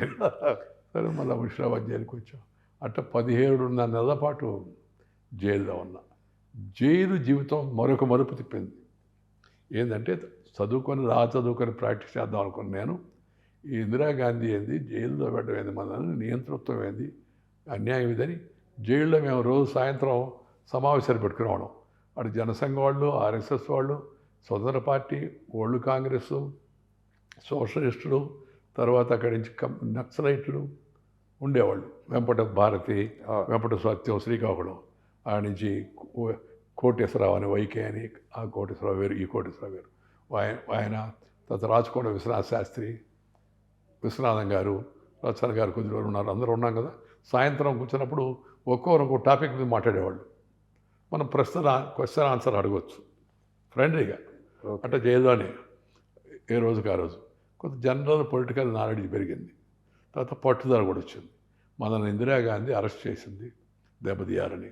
మనం జైల్లో బాగా తిని మంచిగా ఎక్సర్సైజ్ చేసి దిగులు పడకుండా బయటకు వెళ్ళి ఇందిరాగాంధీని మనం గుణపాఠం చెప్పాలా, ఎన్నికల్లో ఓడించాలా అనే పట్టుదల పాలిటిక్స్ వైపు మొగ్గింది. ఓకే, అది ఒక ప్రధాన కారణం. అంటే ఇక మీరు ఫస్ట్ ఉదయగిరిలో పోటీ చేశారు. 1977లో లేదు, 77లో నేను ఒంగోలులో పోటీ చేశాను. 77లో ఎమర్జెన్సీ ఐబీ ఇన్ఫర్మేషన్ ఇచ్చింది ఇందిరాగాంధీకి. ఏమని? దేశంలో రైళ్లు సరిగా నడుస్తున్నాయి, బస్సులు బాగా నడుస్తున్నాయి, కాలేజీలు స్కూళ్ళు బాగా నడుస్తున్నాయి, ఎక్కడ గొడవలు లేవు, ప్రశాంతంగా ఉంది, అందరూ ఇందిరమ్మ పుణ్యాన్ని దేశం ప్రశాంతంగా ఉంది, ఎక్కడ స్ట్రైకులు లేవు, ఏమి లేవు అంటున్నారు. అందుకు జార్జి స్ట్రైక్ చేయించున్నాడు, రైల్వే స్ట్రైక్, అవి ఏమి లేవు. అందుకని ఇప్పుడు ప్రజలు సంతోషంగా ఉన్నారు కాబట్టి మీరు ఎమర్జెన్సీ ఎత్తేసి ఎలక్షన్లు పెడితే, ఎందుకంటే ఎలక్షన్లు పెట్టలేదు, 5 ఏళ్ళు ఉన్నదాన్ని 6 ఏళ్ళు చేసింది ఆమె. 5 ఏళ్ళు ఉన్నదాన్ని 6 ఏళ్ళు చేసింది. ఇది పార్లమెంటు అసెంబ్లీ పీరియడ్ అన్యాయంగా అని చెప్పి రిపోర్ట్ ఇచ్చారు. ఆమె నమ్మి ఎమర్జెన్సీ తీసేసి ఎలక్షన్ పెట్టింది. పెడితే నన్ను జైలు నుంచి కూడా విడుదల చేశారు. విడుదల చేసే ఆర్డర్ వచ్చింది, ఊరికి వెళదాం అని సంతోషంగా వస్తుంటే ఈ లోపల ప్రాంతీయ వార్తల్లో న్యూస్ వచ్చింది. జయప్రకాష్ నాన్నగారు ప్రతి రాష్ట్రంలో ఒక యూత్కి టికెట్ ఇమ్మన్నాడు జనతా పార్టీ తరఫుని. జనతా పార్టీ అనేది ఒక పార్టీ కాదు, జనసంఘం, ఓల్డ్ కాంగ్రెస్, స్వతంత్ర పార్టీ, సోషలిస్ట్ పార్టీ ఇవన్నీ కలిపి మెర్జ్ అయింది. జైల్లోనే అందరు జైల్లో ఉన్నారు. అటు జేపీ జైలు, ఆయన మొరార్జీ దేశాయ్ జైలు, కృపలాని గారి జైలు, వాజ్పేయి గారి జైలు, అద్వానీ గారి జైలు, ఈ జైల్లోనే వీళ్ళందరూ మాడుకొని జేపీ గారి సలహా మేరకు మీరు వేరువేరుగా పోటీ చేస్తే అవి ఏం చేయలేరు, ప్రతిపక్షాలన్నీ ఐక్యం అవ్వాలా, అయితేనే మీరు ఈ నిరంతత్వాన్ని వ్యతిరేకించగలరని ఆయన సలహా చెప్తే అన్నీ కలిపి జనతా పార్టీ అని ఏర్పడ్డాయి. కమ్యూనిస్ట్ పార్టీని మినహాయించి. సో జనతా పార్టీ ఏర్పడింది. జనతా పార్టీ తరఫున ఒక యూత్కి స్టేట్లో ఒకరి టికెట్ ఇవ్వన్నాడు జేపీ. సో ఆంధ్రప్రదేశ్లో నా పేరు సెలెక్ట్ చేశారు. సంజయ్ రెడ్డి గారు, తేనెటి విశ్వనాథ్ గారు, రచ్చన్న గారు, జూపుడి జ్ఞాన గారు వీళ్ళందరూ కలిసి సో నాకు టికెట్ ఇచ్చారని నాకు ఆశ్చర్యం కలిగింది. నాకైనా ఇందిరాగాంధీని ఓడించాలి, ఏదో రకంగా దెబ్బతీయాలని ఉన్నాం కదా. పార్లమెంట్ ఒంగోలులో పార్లమెంట్కి ఇచ్చారు. ఒంగోలు ఎందుకు ఇచ్చారంటే మా నెల్లూరు జిల్లా అయినా నెల్లూరు రిజర్వ్డ్ సీటు 35 ఏళ్ళు. 35 ఏళ్ళు రిజర్వ్డ్ సీట్ నెల్లూరు. అక్కడ అంజనప్ప అని ఒక ఆయన ఉండేవాడు, ఆయనే 30 ఏళ్ళు అసలు జనానికి సమాధానం కూడా చెప్పేవాడు కాదు. అప్పుడు వచ్చి నామినేషన్ చేసేవాడు, మళ్ళీ అనంతపూర్ వెళ్ళిపోయాడు ఆయన. ఆయన ఎవరు అడిగారు, ఏంటయ్యా నువ్వు ఏం పనులు చేయవు, కనపడవంటే ఏం పనులు, మీకు ఓటేసింది మీరు ఇందిరమ్మకి, ఆమెను అడగండి పోయా అట్టు మాట్లాడేవాడు అతను, చెప్పుకుంటునేవాళ్ళు అట్టు. సరే నాకు అందుకని ఒంగోలు ఇచ్చారు. నెల్లూరు రిజర్వ్డ్ కాబట్టి ఒంగోలు జనరల్. కావలి, ఉదయగిరి ఇవి 2 ఒంగోలు పార్లమెంట్లో ఉన్నాయి. నెల్లూరు జిల్లా కానీ ఒంగోలు పార్లమెంట్. సో అక్కడ ఇచ్చారు. ఆ ఒంగోలు పార్లమెంట్ ఎన్నికల్లో పోటీ చేశాను. స్టూడెంట్ స్టేట్ వైడ్గా వచ్చి నాకు కంట్రిబ్యూషన్స్ కూడా ఇచ్చారు. చాలా పెద్ద ఎత్తున క్యాంపెయిన్ చేశారు. ఆయన చూపుడింది. రైతులు, వ్యాపారస్తులు, ఉద్యోగస్తులు, యూత్, జనతా పార్టీ ఏ ఊరికి పోయినా జై జనతా అంటే జై జై జనతా అని పిల్లలందరూ పరిగెత్తుండేవాళ్ళు. చాలా బ్రహ్మాండంగా ఉంది, గెలిచిపోతాం అనుకున్నాం. కానీ మహిళలు, మైనార్టీలు, ఈ కన్వర్ట్ అయిన వాళ్ళు, తర్వాత దళితులు వాళ్ళు సాలిడ్గా ఇందిరాగాంధీకి వేశారు. అందుకని మన రాష్ట్రంలో 42లో ఒకటే గెలిచింది జనతా పార్టీ. నేను సంజయ్ రెడ్డి గారు నంద్యాలలో ఆయన గెలిచాడు. మిగతా అందరూ, నేను ఓడిపోయాను, గౌతులచ్చన్ గారు ఓడిపోయారు, చంద్రమౌళి గారు ఓడిపోయారు, అందరూ ఓడిపోయారు. కానీ నాకు దాదాపు దగ్గరికి వచ్చి అన్నట్టుగా అనిపించింది. సో దాంతో నెక్స్ట్ 1 ఇయర్లో అసెంబ్లీ ఎలక్షన్ వచ్చింది. అప్పుడు అసెంబ్లీకి నిలబడాలంటే ఎక్కడి నుంచి నిలబడాలంటే ఈ నెల్లూరు ఒంగోలు పార్లమెంట్లో ఉదయగిరి, కావలి మిగతా ఆ ఉదయగిరిలో నాకు లీడ్ వచ్చింది. ఇది అసెంబ్లీ సెగ్మెంట్ వైడ్గా. అందుకని సలహా ఇచ్చారు ధనికు నరసింహ గారిని, ఒక ఆయన పెద్ద ఆయన స్వతంత్ర పార్టీ నాయకుడు. ఆయన నన్ను నువ్వు నిలబడిన ఆయన అని చెప్పి ఉదయగిరికి తీసుకెళ్ళాడు. నాకు ఉదయగిరి సంబంధం లేదు, మాది నెల్లూరు, రాపూర్ కాన్స్టిట్యున్సీ మాది. కానీ ఉదయగిరి కొండలో కడప జిల్లా బోర్డరు, ఆడికి తీసుకెళ్ళాడు. నిలబడ్డాను, ఎలక్షన్లో గెలిచాను 78లో. మొదటిసారి ఎమ్మెల్యేగా. ఓకే. ఓకే. రెండు బాగా చురుగ్గా ఉండడం అసెంబ్లీలో. అందరూ అసెంబ్లీ టైగర్ అంటుండేవాడు. నేను జయపాల్రెడ్డి గారు మాడుతుంటే ప్రతిపక్షాల తరఫున అసెంబ్లీ చాలా ఉత్సాహంగా ఉండేది. అప్పుడు మీరు అసెంబ్లీకి బాగా ప్రిపేర్ అయ్యి వెళ్ళేవాళ్ళు కదండి. ఎమ్మెల్యేలు కూడా అందరూ బస్సుల్లో వస్తుండేవాళ్ళు. నోట్స్ అంతా తయారు చేసుకొని కడుతుండేవాళ్ళు. మీ ప్రసంగాల గురించి కూడా అప్పుడు బయట బాగా చర్చ జరిగేది. ఇప్పుడు అసలు అప్పటికి ఇప్పటికి వాతావరణం మారిపోయింది. వాతావరణం మారిపోయింది. అప్పుడు అందరం లైబ్రరీకి వెళ్ళేవాళ్ళం ముందు. ఉంటే అసెంబ్లీలో, లేకపోతే లైబ్రరీలో. అసెంబ్లీ జరుగుతున్నంతసేపు ఉదయం 8 గంటల నుంచి అప్పుడు అసెంబ్లీ మధ్యాహ్నం 1 గంట వరకు. బయటకు కూడా వెళ్ళేవాళ్ళం కాదు ఒక నిమిషం కూడా. తిన్నటి విశ్వనాథ్ గారు చెప్పారు, నువ్వు అసెంబ్లీలో మాట్లాడాలంటే ముందు లైబ్రరీకి వెళ్ళి ప్రిపేర్గా అంత అని. వెళ్ళి అక్కడ 52లో తెరవి నాగిరెడ్డి గారు ఏం మాట్లాడాడు, లేదా విశ్వనాథం గారు ఏం మాట్లాడారు, ఇంకా ఇతర నాయకులు అందరూ ఏం మాట్లాడారు, అవన్నీ చదివేవాళ్ళం. ఏ శ్రీరాముడు ఒక ఆయన ఎంప్లాయీస్ లీడర్ ఉండేవాడు, ఎన్జిఓస్ లీడర్. ఆయన అన్ని లెక్కలు చెప్తుండేవాడు. ఇవన్నీ విషయాలన్నీ సేకరించి అది అలా అలవాటు అయిపోయింది. ఆ విషయ సేకరణ చేసి అసెంబ్లీకి వెళ్ళి మాట్లాడేవాడు. తెలుగు భాషపై పట్టు ఉండడం, ఈ జయాంధ్ర ఉద్యమంతో బయట ధైర్యంగా మాట్లాడడం, లక్షల మందిని అడ్రస్ చేసేటికి అలవాటు రావడం, దాంతో అసెంబ్లీలో కూడా ధైర్యంగా మాట్లాడడం, భాష మీద పట్టు ఉండడం. భాషలో కొద్దిగా యతి ప్రాస అని ఉంటాయి. యతి ప్రాస వాడితే జనానికి వెంటనే గుర్తుంటుంది, మనసుకు ఆకట్టుకుంటుంది. నాకు ఆ రోజుల్లో బాగా గుర్తు. ఈ ఆంధ్రజ్యోతిలో ఐ వెంకట్రావు అని ఉండేవాడు. ఆయన రాశాడు, ఈరోజు అసెంబ్లీలో వెంకయ్యనాయుడు గంటసేపు ప్రసంగించి యతి ప్రాసలతో పుంఖానుపుంఖాలుగా అస్త్రాలు సంధిస్తే ప్రతిపక్షం నుంచి ప్రభుత్వ పక్షం ఎదురాడిపోయింది అని చెప్పి రాసినట్టు గుర్తు. అప్పుడు నాకు ఈ సీనియర్ రిపోర్టర్స్ అందరూ ఉండేవాళ్ళు. వాళ్ళు సాయంత్రం అసెంబ్లీ జరిగినప్పుడు రేపు న్యూస్ పేపర్లో బాక్స్ ఐటమ్ ఏంటంటే వెంకయ్యనాయుడు ఏం మాట్లాడాడు, జయపాల్రెడ్డి ఏం మాట్లాడాడు అని మాట్లాడుకుంటునేవాళ్ళు. అదే వచ్చేది. ఈ యతి ప్రాసలు వాడడం వల్ల కొద్ది జనానికి బాగా ఆసక్తి పెరిగింది. ఈ సాయంత్రం పూట అప్పుడు టీవీలు అవి లేవు, రేడియో. అసెంబ్లీ ప్రొసీడింగ్స్ అన్నీ రేడియోలో చెప్పేవాళ్ళు ఆ రోజుల్లో. ఆ నండూరు సుబ్బారావు అని ఒక ఆయన, వెంకటరామయ్య అని ఒక ఆయన, వీళ్ళందరూ చెప్తుంటే అసెంబ్లీ రిపోర్టింగ్ పలానా విషయాలపైన మాట్లాడాడు అన్నట్టుగా. అప్పుడు ఉన్న ప్రభుత్వాన్ని నిలదీయడం. మనం ఏ విధమైన అంటే హిట్టింగ్ బిలో ద బెల్ట్లే, పరుషంగా మాట్లాడాలి, కానీ భాష పట్టు సమన్వయం ఉండాలి. మాస్టర్ చెప్పడం, ఆర్ఎస్ఎస్లో వచ్చిన శిక్షణ, ఇత్తనేటి విశ్వనాథం గారితో విశాఖపట్నంలో ఉన్నప్పుడు సాంగత్యం ఏర్పడడం, వీటన్నిటి కారణంగా మొదటి నుంచి భాష పరుషంగా మాట్లాడినా వ్యక్తిగత దోషాలు చేసేవాళ్ళం కాదు. ఒకటి. రెండోది పదాలు. ఆ పదాలు వాడడంలో మాట్లాడుతుంటే రోజు అసెంబ్లీకి అంజయ్ గారు లేటుగా వచ్చాడు. నేను అధ్యక్ష, ఆయన ముఖ్యమంత్రి గారు ఏంది ఆలస్యంగా వస్తున్నాడు ఆ రోజు అన్న. అంటే ముఖ్యమంత్రిని ప్రశ్నించడం తక్కువ ఉండేది అప్పుడు. అంటే ఆయన అవును, ఆయనకేం పిల్లవాడు కుర్రోడు ఏమని చెప్తాడు, ఇంటికాడ 2000 మంది ఉన్నారు, వాళ్ళందరూ చూసుకొని రాబడలేదు అధ్యక్ష అని అంజయ్య. సాదా ఉంటాడు కదా మామూలుగా. అంటే నేనుండి వెంటనే లేచి, కరెక్ట్ సార్, ముఖ్యమంత్రి గారు చెప్పేది కరెక్ట్, నేను ఏకీభవిస్తున్నాను, 2000 మంది ఉన్నారు అక్కడ, మనం ఇక్కడ 200 మంది వేను, ఆయన అక్కడే ఉండి ఆ 2000 మంది సంగతి చూసుకోమనండి, మనం అసెంబ్లీకి వేరే ముఖ్యమంత్రిని పెట్టుకున్నాం అన్న. అంటే అందరు నవ్వారు. నవ్వితే అసెంబ్లీలో చెప్పా మొదటిసారి, అది ఫస్ట్.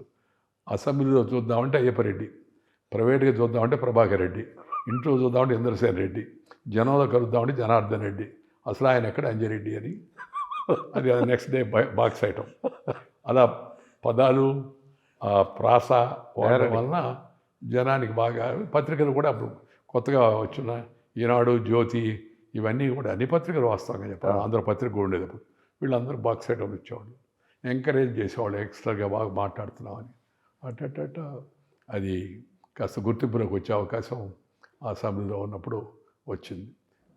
78లో నేను కాంగ్రెస్కి వ్యతిరేకంగా మాడుతున్నానని నన్ను ఓడించాలని చెప్పి 83లో గట్టి పెద్ద కాంట్రాక్టర్ని తీసుకొచ్చి నా మీద పోటీ పెట్టారు, రాజమోహన్ రెడ్డి అని. 78లో ఆయన వాళ్ళ నాన్నగారు మాకు సపోర్ట్ చేశారు.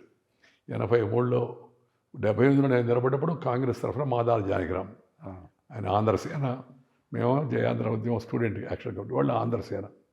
సో ఆయన ఓడిపోయాడు. రెండోసారి ఈ రాజమోహన్ రెడ్డి గారిని పెట్టారు కాంట్రాక్టర్. ఆయన ఉదయగిరిలో నేను 2 సార్లు ఎమ్మెల్యే అయితే రూపాయి ఖర్చు పెట్టరా. జనం ఇచ్చేవాళ్ళు డబ్బు.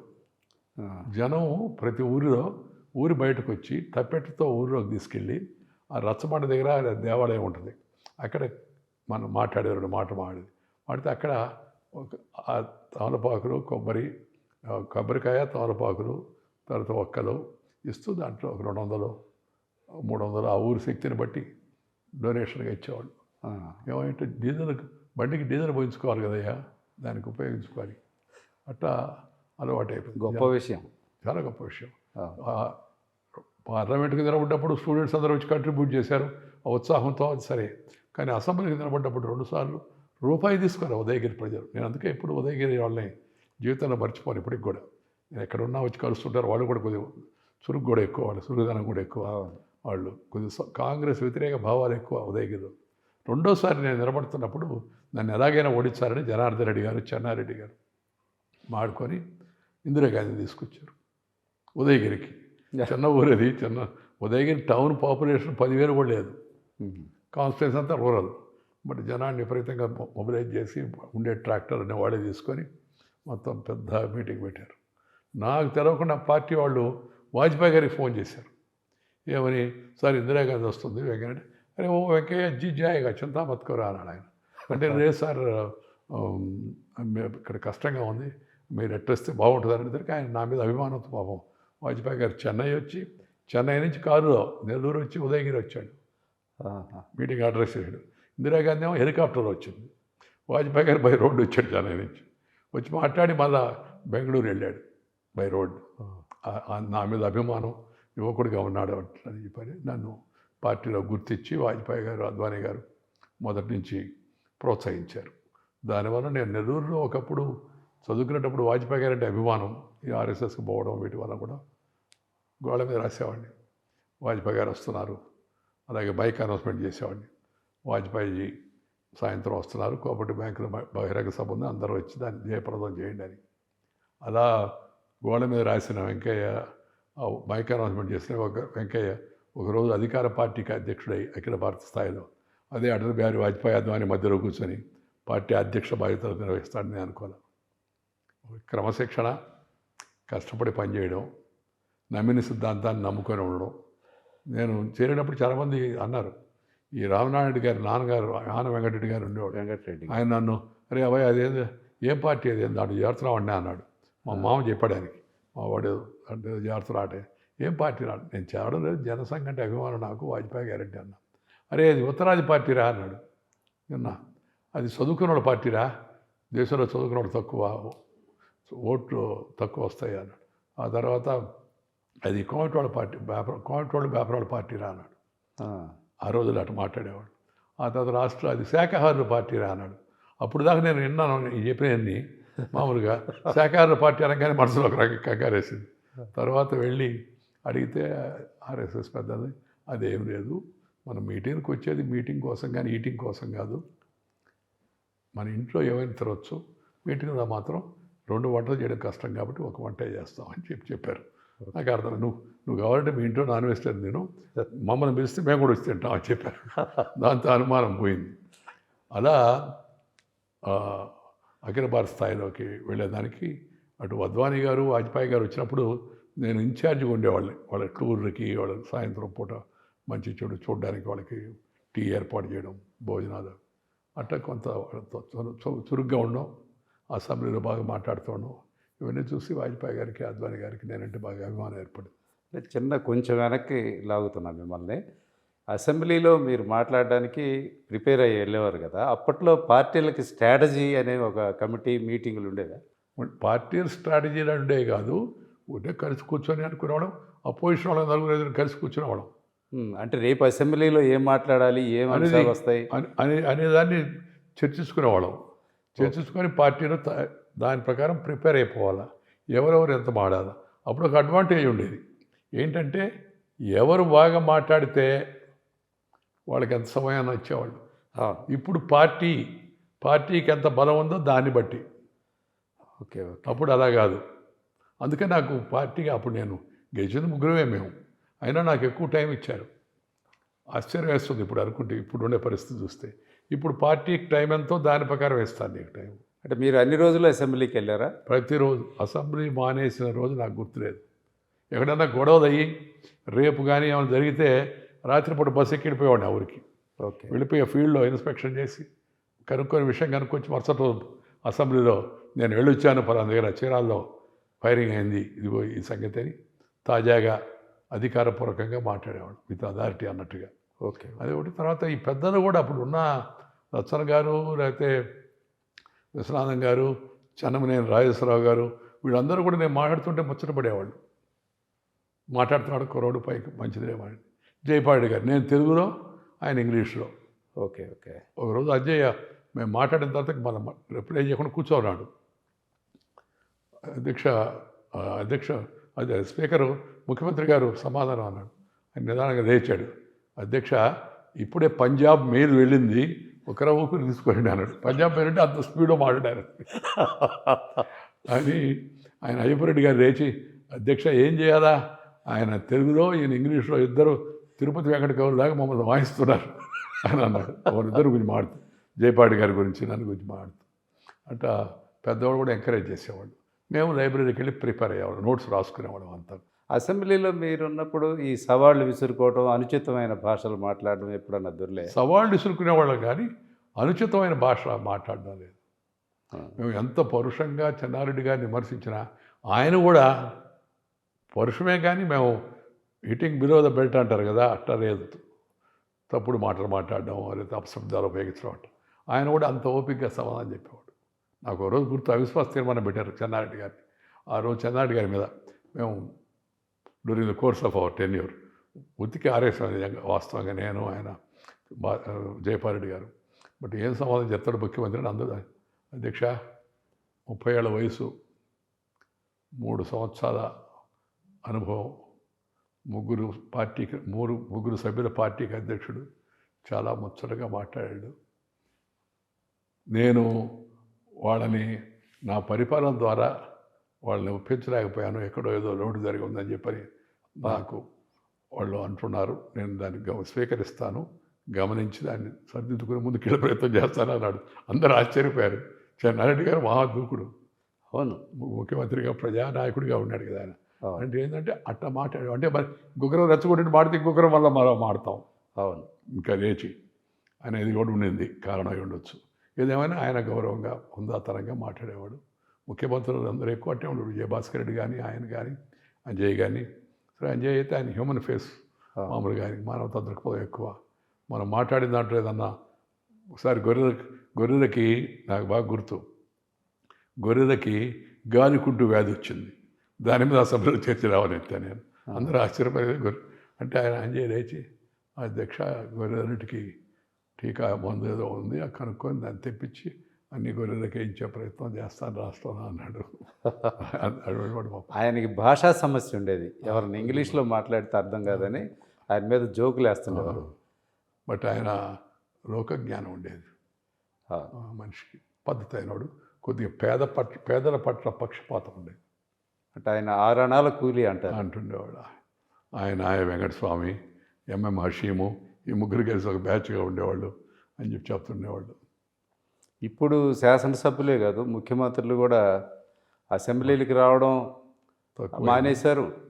అసెంబ్లీలకు వచ్చినా కూడా మాట్లాడడం, రేపు ఏ అంశం వస్తుందో దాని మీద ముందే ప్రిపేర్ అయ్యి దాన్ని ఎలా డిస్టర్బ్ చేయాలనేది ఒక స్ట్రాటజీగా నడుస్తున్నాయి. ఇప్పటికి రోజుల్లో తేడాలు అనిపించట్లేదండి? కొంత కనిపిస్తుంది, వాస్తవం కూడా అది. బట్ అది మంచిది కాదు ఆ పద్ధతి.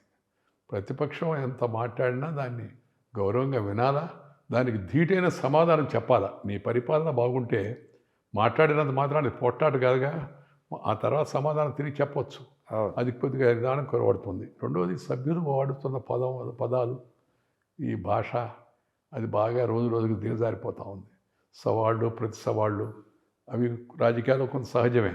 కానీ ఈ భాష, ఆ తర్వాత బూతులు మాట్లాడడం కొత్తగా ట్రెండ్ అయిపోయింది. ఈ బూతులు మాట్లాడడం వల్ల ప్రజలకి ప్రజాప్రతినిధుల మీద ఉండే గౌరవం తగ్గిపోతూ ఉంది. అది ప్రజాస్వామ్యాన్ని బలహీనపరుస్తుంది. నేను అందుకే చెప్తుండేవాడు ఎక్కడ మాట్లాడేటప్పుడు.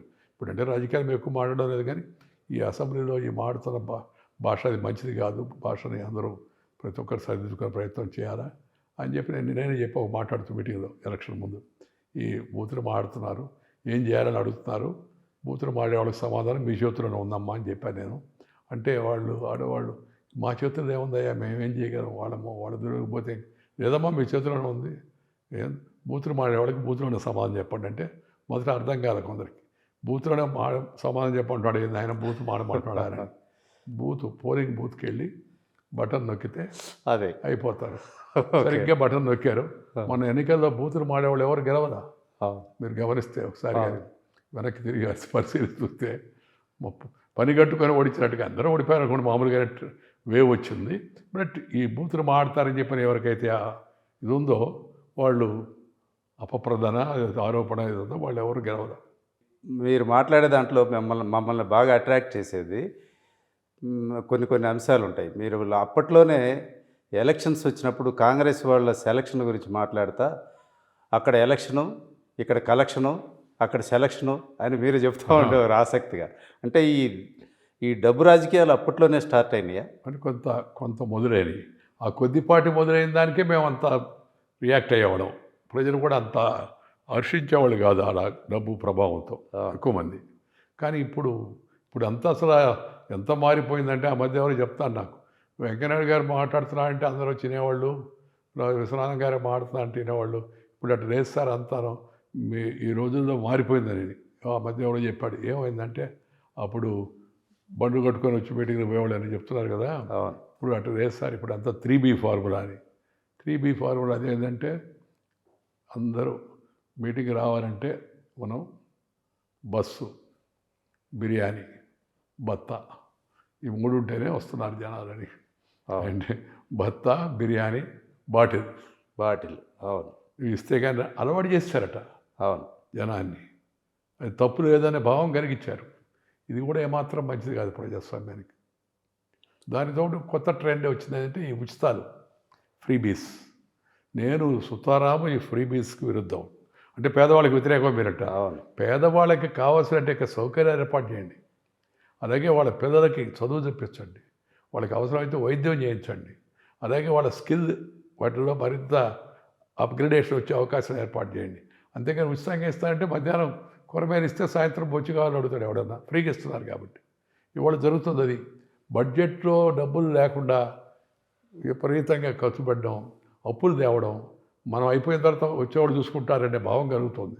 నేనేమంటున్నానంటే దీన్ని కొంతమంది ఏమో ఇది కాదు, కోర్టుకు వెళ్ళి ఆపాలి. కోర్టు ఆపలేవు, కోర్టు సలహా ఇవ్వగలవు కానీ ఆపలేవు. ఆపాలంటే పార్లమెంటు అసెంబ్లీ చట్టం చేయాలంటే వెస్టెడ్ ఇంట్రెస్ట్ ఉంది పొలిటికల్ పార్టీస్కి. ఈ ఫ్రీ బీస్లో ఆ పార్టీ ఈ పార్టీ అనేది ఒకదాంతో ఒకటి పోటాపట్టన పడి కొద్ది డిగ్రీస్ ఆఫ్ డిఫరెన్స్ ఉండొచ్చు, మిగతా వాడు కనుక కొద్ది బీజేపీ వాళ్ళు తక్కువ ఉండొచ్చు, కానీ బట్ ఎవరు ఎక్సెప్షన్ లేదు అని చెప్పడానికి కూడా నేను వెనకాడాలి. ఎందుకంటే ఆ పరిస్థితి వాళ్ళ ఫ్రీ బీస్ అనేది ట్రెండ్ వస్తూ ఉంది. బడ్జెట్లో దీనికి ఎలా రూపకల్పన చేస్తావు, ఈ అప్పుని తిరిగి ఎలా కడతావు అనే విషయం కూడా వీళ్ళు పార్లమెంట్కి అసెంబ్లీకి చెప్పగలిగి ఉండాలి. దాని నిబంధన కూడా ఏర్పాటు చేయాలి. ఆ విధంగా మార్చినప్పుడే కొంత బాధ్యతతో వ్యవహరిస్తారు. లేకపోతే అన్నీ ఫ్రీబీ చేసి జనాల్ని పని చేయకుండా సోంబేరిగా తయారు చేస్తున్న వ్యవస్థ. అది దేశానికి ప్రజాస్వామ్యం బలహీనపడమే కాకుండా దేశం కూడా బలహీనపడుతుంది. ఒక పక్క మనం మన కుర్రకారు ప్లస్ మన సైంటిస్టులు లేకపోతే మనం ఇతరులు చేస్తున్న గొప్ప పనుల వలన వేగంగా ముందుకెళ్తున్నాం. ఒకప్పుడు ప్రపంచ దేశాల్లో శక్తివంతమైన దేశం మంది, చదువుకున్న దేశం కూడా. నలంద, తక్షశిల, విక్రమశిల విశ్వవిద్యాలయాలకు వచ్చి చదివేవాళ్ళు విదేశాల నుంచి. అవన్నీ ధ్వంసం చేశారు. అటు మొగలాయులు ఇటు బ్రిటిష్ వాళ్ళు చాలా వరకు మన సంస్కృతిని దెబ్బకొట్టారు. కానీ మళ్ళీ తిరిగి మనం పుంజుకున్నాం. ఇప్పుడు మళ్ళీ ఆర్థికంగా ముందుకెళ్తున్నాం. ఈ ఫ్రీబీస్ తిరిగిచ్చి కష్టపడితేనే ప్రోత్సాహం ఉంటుందనే భావం కలిగిస్తే ఇంకా దేశం త్వరగా వేగవంతంగా శక్తివంతంగా తయారవుతుంది. ఇప్పుడు మనం ఆల్రెడీ 4వ స్థానానికి వచ్చాం. ఈ 4వ స్థానం నుంచి 1-2 స్థానాలకు చేరుకోవాలని అందరి కోరిక. రావాలంటే ఫ్రీబీస్ పోవాలి, కష్టపడేవాడిని ఎంకరేజ్ చేయాలి, వాడికి ప్రోత్సాహం ఇవ్వాలి. ఇప్పుడు రైతులకి సంవత్సరానికి ఒక 15,000 సహాయం చేస్తుందండి ప్రభుత్వం. కానీ ఇంట్లో కూర్చొని ఖాళీకి కూర్చున్న వాళ్ళకి నెలకు 4,000 లెక్కన సంవత్సరానికి 50,000-60,000 ఇస్తుంది. మరి రైతు అందరూ రైతు ప్రభుత్వం రైతుల గురించే మాట్లాడతారు. మరి అసలు ఈ ప్రభుత్వాల ధోరణి ఈ ఏంటి? దురదృష్టం రైతుకి ఏంటంటే ఈ కొనుగోలు శక్తి తగ్గిపోతుంది. ఎందుకంటే తను పండించిన దాన్ని అమ్మితే వచ్చే ఆదాయం కన్నా తను కొనాల్సిన పురుగు మందులు, ఎరువులు, లేకపోతే వ్యవసాయ కూలీలు, లేకపోతే గోడౌన్లు వాటికి రెంట్లు, లేకపోతే ఇవన్నీ కూడా కలిసి చూస్తే మిగిలే చాలా తక్కువగా ఉంది. అందువల్ల ఈ పేరుకి ఇస్తామంటున్నారే కానీ రైతులకు సబ్సిడీ ఇస్తాం మేము అంటున్నారే కానీ దానివల్ల పెద్దగా ఒరిగేది ఏమీ లేదు. నేను చెప్తుండేవాడిని అసెంబ్లీలో ఇప్పుడు కూడా చెప్తున్నాను, మీరు ఉచిత కరెంట్ ఇవ్వలే, ఉచితంగా నీళ్ళు ఇవ్వలే, మీరు నిబంధనలు పెట్టబాకండి, రైతు ధాన్యాన్ని ఇక్కడి నుంచి ఆడికి తీసుకెళ్ళి అమ్ముకోకూడదు అనేది మార్కెట్ యార్డ్లో dictation of market of forces వదిలిపెట్టి ఓపెన్ మార్కెట్లో అమ్ముకునే అవకాశం కల్పిస్తే అట్లా కనిపిస్తే ధరలు పెరిగిపోతాయండి, పేదవాళ్ళందరికీ దొరకదు. మరి మిగతా ధరలు పెరిగితే ఏమో ఇబ్బంది లేదు, రైతుల యొక్క ధాన్యానికి ధర పెరిగితే మాత్రం ఇబ్బంది అని అంటున్నారు. ఈ పద్ధతి మారాల్సిన అవసరం ఎంత ఉంది. అగ్రికల్చర్ ప్రైజెస్ కమిషన్ యొక్క వైఖరిలో కూడా మార్పు రావాలి. ఇవన్నీ బేరీజ్ వేసి ఎంత ఖర్చు అవుతుందో చూడాలి. ప్లస్ రైతు శ్రమ దానికి కూడా రేటు నిర్ణయించాలిగా. ఖాళీ ఆడ పోయి 24 గంటలు ఉండి పనిచేసి లేకపోతే పనిచేసే వాళ్ళని ప్రోత్సహించాలి నిలబడాలి కదా, దానికి కూడా కొంత ఉండాలిగా. మామూలుగా ఈ ధోరణి రావాలి. వచ్చినప్పుడే రైతు బాగుపడగలరు. మంది ఎందుకంటే వ్యవసాయ దేశం ఇప్పటికీ 58% మంది గ్రామీణ ప్రాంతాల్లో నివసిస్తున్నారు. నాకు బాగా గుర్తు, వాజ్పేయి గారి ప్రభుత్వంలో చేరినప్పుడు రంగరాజ కుమారం కూడా చనిపోయాడు, సౌత్ నుంచి మంత్రిగా ఉన్నాడు. అందుకని ఉండాలా, ప్రభుత్వంలో చేరాలన్నారు. నేను వాజ్పేయి గారితో అన్నా, సార్ నన్ను ఎందుకు డీప్రమోట్ చేస్తున్నారని. డీప్రమోషన్ అదేంటి అన్నాడు. సార్ ఇప్పుడు దాకా నేను మహామంత్రి అంటే జనరల్ సెక్రటరీని హిందీలో మహామంత్రి అంటారు, రేపటి నుంచి మంత్రి అయిపోతున్నాను సార్ అని నవ్వుతూ. అంటే వాజ్పేయి గారు నా జోకులు నాకే అనిపిస్తున్నావే అని అప్పుడు అడిగారు ఏ పోర్ట్ఫోలియో కావాలి. నాకు వ్యవసాయ పోర్ట్ఫోలియో కావాలి. వ్యవసాయం అన్నాడు ఆయన. అవును సార్ వ్యవసాయం కావాలి. అయితే ఆయన పిఎస్ని పిలిచి అడిగాడు వ్యవసాయ పోర్ట్ఫోలియో ఎవరి దగ్గర ఉందని. అడిగితే నితీష్ కుమార్ దగ్గర. నితీష్ కుమార్ దగ్గర ఉంది కదా, కష్టం వెంకయ్య దేవుడేమో ఇంకేదైనా కోరుకో అన్నాడు. అంటే నేను నాకు గ్రామీణాభివృద్ధి ఇవ్వండి అన్నా. నవ్వాడు ఆయన. గ్రామీణ వికాస్ క్యా హై మాలూమ్ హై క్యా అన్నాడు. తెలుసు సార్, నేను పల్లెటూరుకి వచ్చినాను అని. నాకు గ్రామీణ వికాస్ ఇస్తేనే మొదటిసారిగా ఈ పల్లెకి పక్కా రోడ్డు, ప్రధానమంత్రి గ్రామీణ సడక్ యోజన, ఇంటింటికి ఈ వాటర్ సౌకర్యం, ఇలాంటి స్కీములన్నిటికీ రూపకల్పన చేసేందుకు అదృష్టం నాకు అవకాశం వాజ్పేయి గారు ఇప్పుడు కల్పించాడు. ఆయన ప్రధాన కారణం ఆయన, కానీ మంత్రిగా ఉండి తీసుకున్న చొరవని వివరిస్తే మంత్రి వర్గంలో ఆయన సపోర్ట్ చేసేవాడు. ప్రధానమంత్రి సపోర్ట్ ఉండబట్టి అయింది. ఈ ప్రభుత్వం వచ్చిందా నన్ను అర్బన్ డెవలప్మెంట్ మంత్రి చేశారు నరేంద్ర భాయ్ గవర్నమెంట్. నేను అడిగే పక్కన అరుణ్ జైట్లీ, ఇదేంటయ్యా నాకు అర్బన్ డెవలప్మెంట్ వస్తాను, నేను పల్లెటూరు రైతు అయితే అంటే, లేదు ఇప్పుడు పల్లెటూరు వాళ్ళందరూ టౌన్కి వస్తున్నారు, మైగ్రేషన్ ఎక్కువైపోయింది, అందుకే వచ్చిన వాళ్ళు మంచి చూడడానికి నేను అర్బన్ డెవలప్మెంట్ మినిస్టర్గా వేస్తున్నారు అన్న. దీంట్లో కూడా స్మార్ట్ సిటీస్ మామూలుగా ఈ అమృత్ నగరాలని పెట్టి పట్టణాల యొక్క సమగ్ర అభివృద్ధికి దారి తీసేంటే మార్గాలను కూడా చూసుకునేందుకు అవకాశం కూడా మోడీ గారు ప్రభుత్వంలో కలిగింది. అటు రూరల్ డెవలప్మెంట్, ఇటు అర్బన్ డెవలప్మెంట్, ఈ రెండు కూడా నేను ఎంజాయ్ చేశాను.